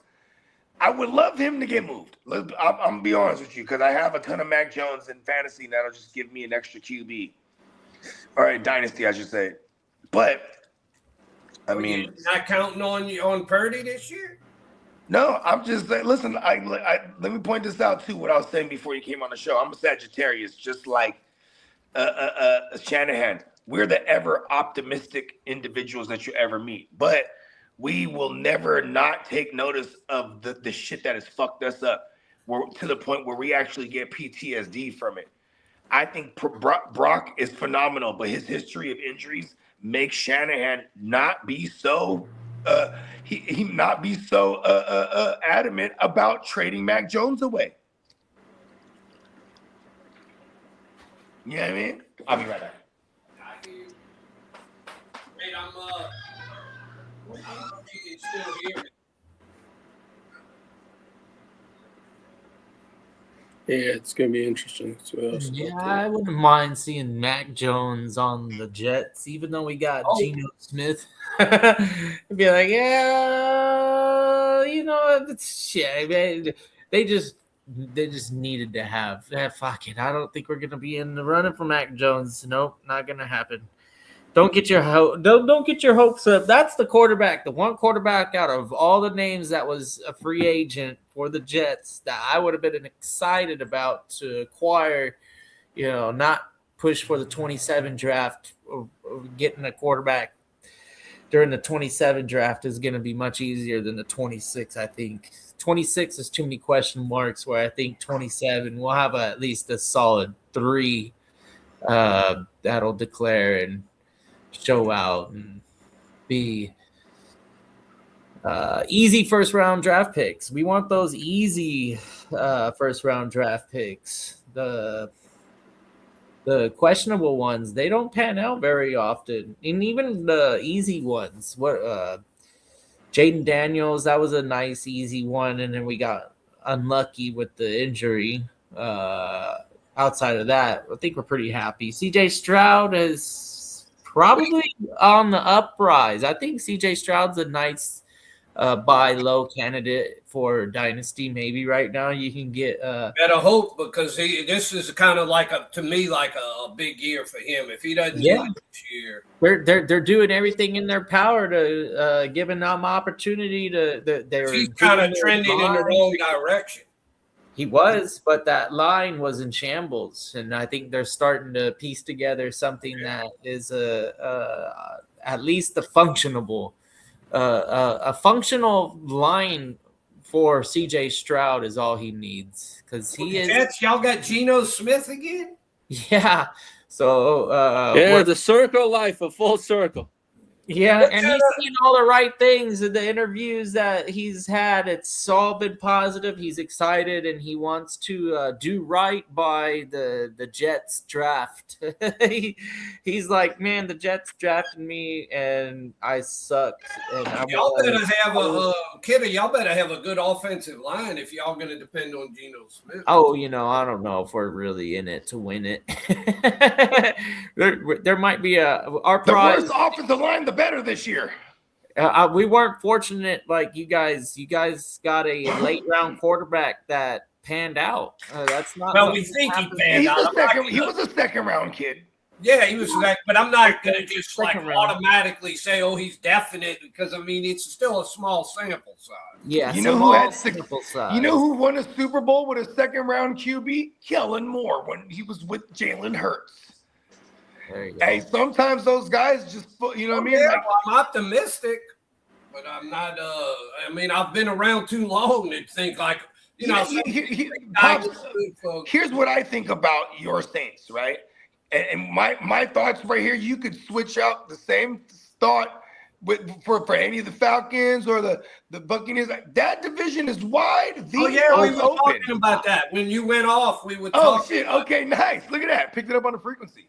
Yeah, that's it. I mean, it's why like the Saints are actually going to have a shot this year. They're only a couple games out of it last year. Right, they for the division. One game out. 9-8 wins that. 9-8 wins that division the last couple years. Yeah. No, that's what I told Kidda. I think we have a legitimate shot to compete to win the division. I don't think that's at all being like any kind of like pipe dream. I think that's a definite possibility. Yeah, I can tell you're not being facetious at all. You're actually, it's a genuine statement. Even when I say it, I'm like, look, the Panthers on this show. We had the Panthers as the dark horse when we were going through like dark horse like division winners last year, and they went and took it.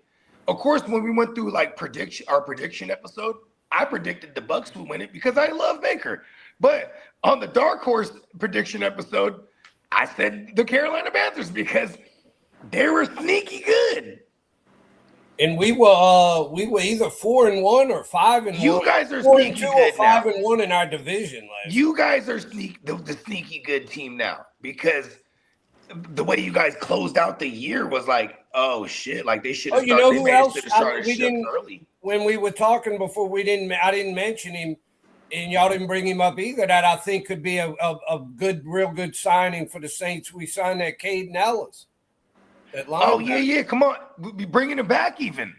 Yes, but he didn't do anything when we had him. But the last 3 years, he was buried on the depth chart. And but I remember too, your guys that time, your defensive coordinator had went to the Falcons to be their DC under Raheem Morris, and he brought Caden Ellis with him, and then Caden Ellis balled. It was like he arrived. Yeah, so Caden Ellis is kind of reminding me of that Zach Bond, the Eagle guy. Like Zach Bond, like Olakun. These are guys that were just buried on depth charts till they got a chance. You know what I mean? Then I saw that guy that had 11 or 12 sacks for the I'd forgotten about him from the for the Panthers. That I think's a free agent or something, Muhammad or something.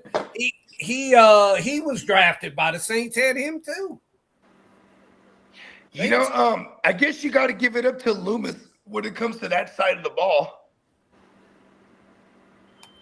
I don't know, but we don't seem to be able. We have good guys, and we don't realize they're good. Then they go to some other team, and then they go. I mean, Anzalone. You guys had Anzalone. Yeah, he went on to Detroit to ball out. Zach Bond went on to ball out. Like you guys, Zach Bond crazy. He's been one of the best linebackers in football.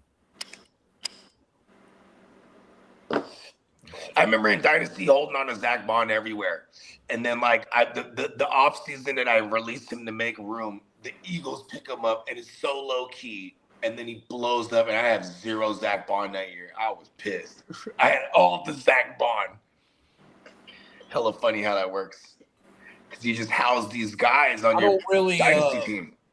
I don't really pay that much attention to punters, but the punter we signed is named Ryan Wright. I forgot what team he was with last year. So you guys got it right. But he was one of the best punters last year. Hey, you guys are making the moves. I mean, Kellen Moore. First of all, Kellen Moore, he just came recently from an organization that knew what it looked like. You know what I mean? Like this is how it's supposed to look. So I think from the inside out, that's what he's doing over there. No. You know what I like?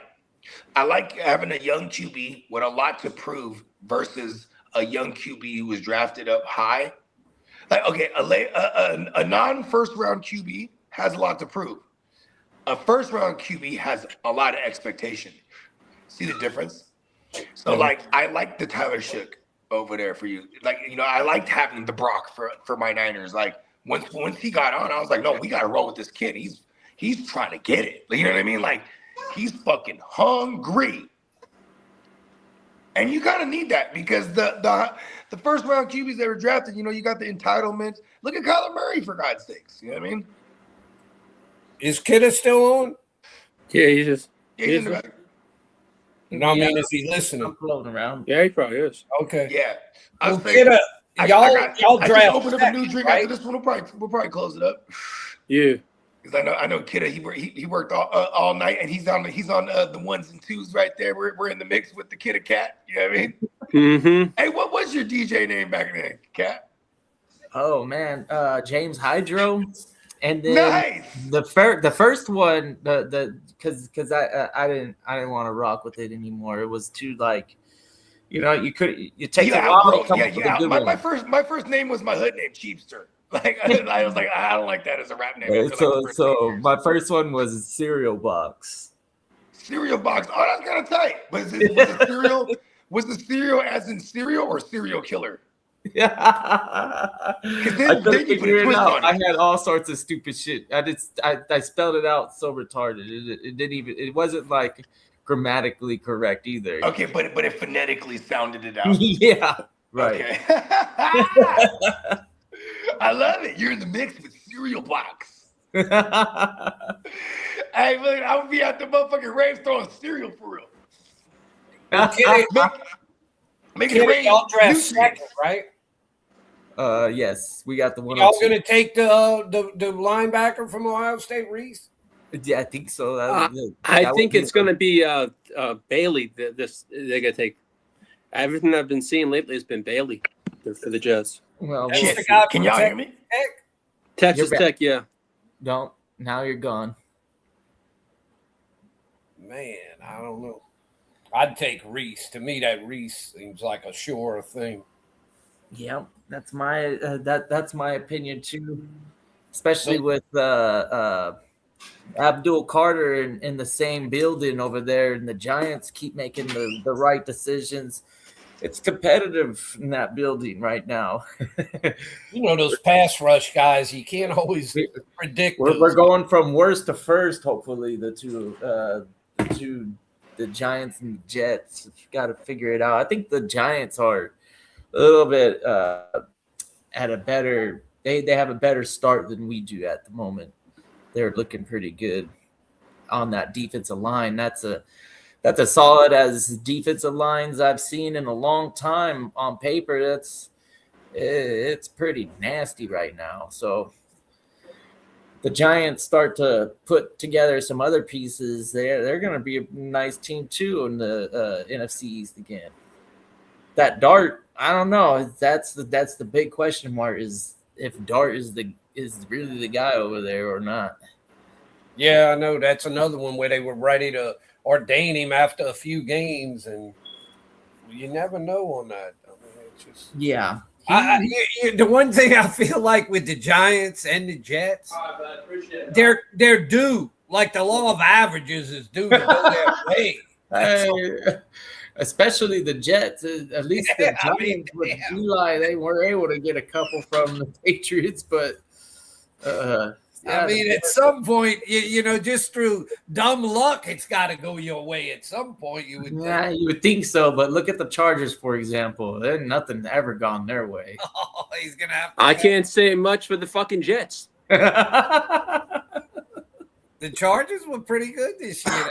What would y'all win, Lee? 11 games? 11 games. Hey, yeah, they overperformed. Papa Guru, listen to me. I always take this with a grain of salt because you know why? Because I say it comes with love.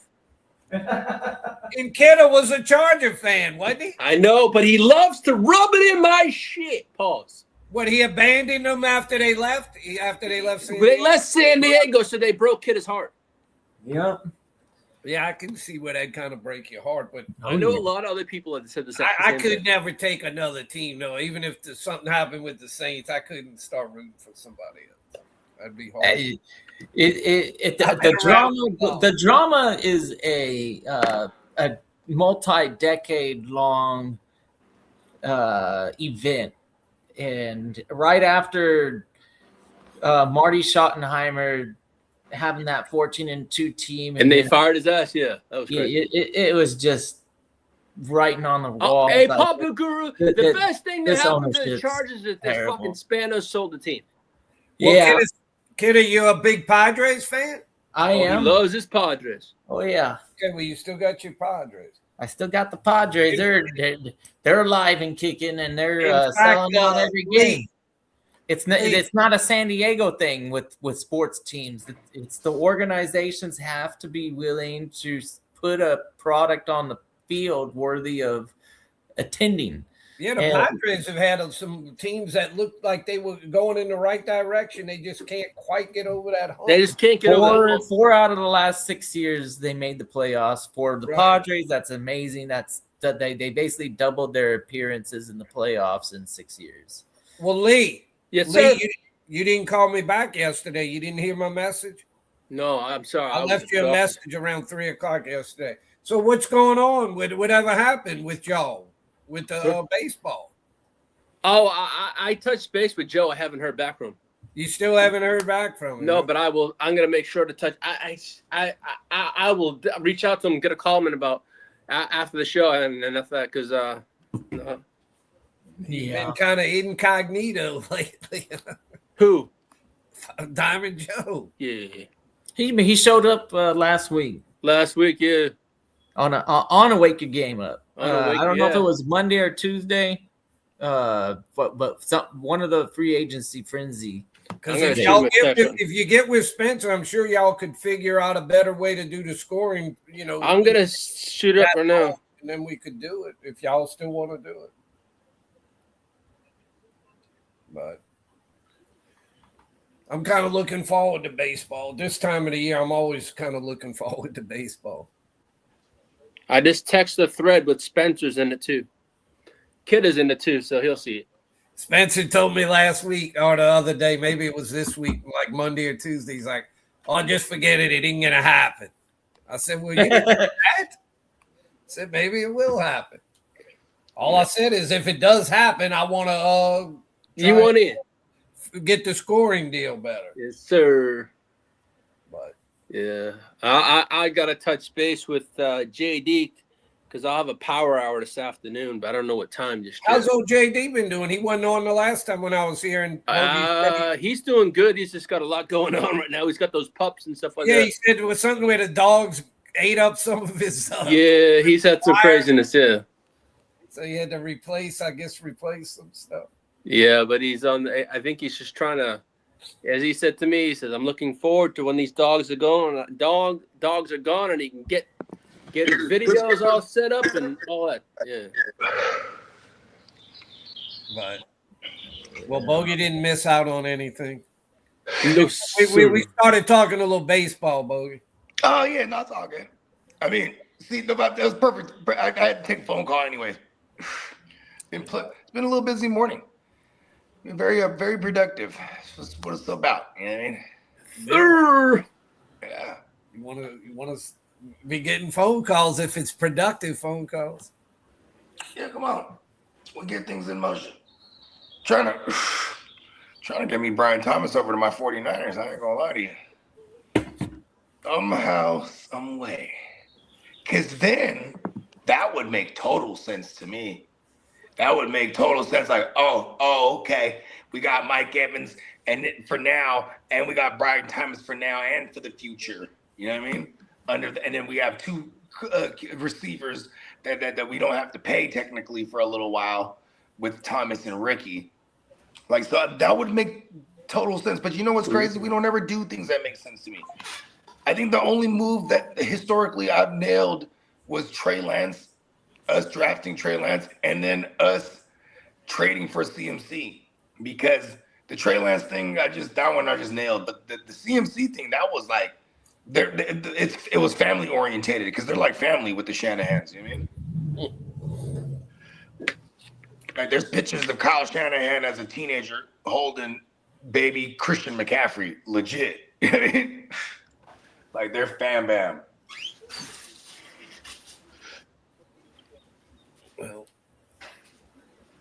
I'm like I told him. Right now, I'm looking forward to baseball. I'm looking forward to football because there's so much that's still happening. But that's too far away. I can't worry about it. The only thing I'm looking in real time, we have so much that's gonna keep me occupied till actual y'all do football, that year round, and it has everything to do with football. It is year round for us because as far as content goes, but also definitely like what I'm doing with music. I've recorded a shitload of everything already. Stuff from last year and then stuff from I went crazy in January. I'm gonna get in there again next week and record an entire project in one sitting, and then I have music to drop throughout the rest of the year, so I can focus on football. Because this year is crazy. Yeah, get all your music shit done so you can. Oh yeah. Well, especially because music is for the summer too. I love I'm even though I'm a fall baby. I'm like a fall winter baby because I'm November 30th. So it's like, you know what I mean? Like, I'm a what the hell? Yeah, I'll focus on I'll kind of focus on the draft next month, and then after that I'll kind of be off of football till August,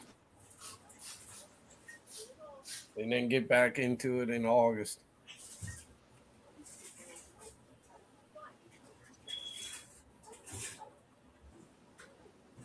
Bogey went off.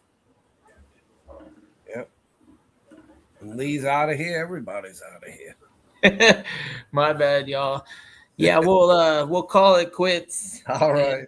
And, we'll see y'all next week, Tuesday morning. I'm not too sure if Lee's got a power hour coming in before then. You never know. What's up, Bowie? Never know when Peacock's ready for a show. He's been really busy lately, so just stay tapped in. You know what I mean? Keep that notification bell rung. And definitely neonpeacockmerch.com. I think we still have the 40% off sale. I gotta order my shit. Yeah, myself. You got you might still got some time. Let me know. Bogey, we got to get you and JD into the baseball. JD used to. Listen, I'm gonna be real with you. It'll never happen. JD used to do the baseball. He told me, but he's like, and I almost guarantee he'll never do it again. Baseball's intense because it's every day. Yeah, it's every day. Respect to the people that do baseball. Shout out. You gotta be. It's 162 games for each team, but that means there's 181 days in a season. Right, you play 162 games in 180 days. And in fantasy, you got to be paying attention every day. Oh, it's tough. It's tough. Your team never has a day off in fantasy because you got guys from all different teams. I mean, I know you be busy when you're working at night, kiddo, but working graveyard, does that ever help you? Because you're because you gotta be ready for pitching changes and stuff like that. During the day. Yeah, that's what's bad with baseball, Bogey. During the week and stuff, you always have like a couple day games.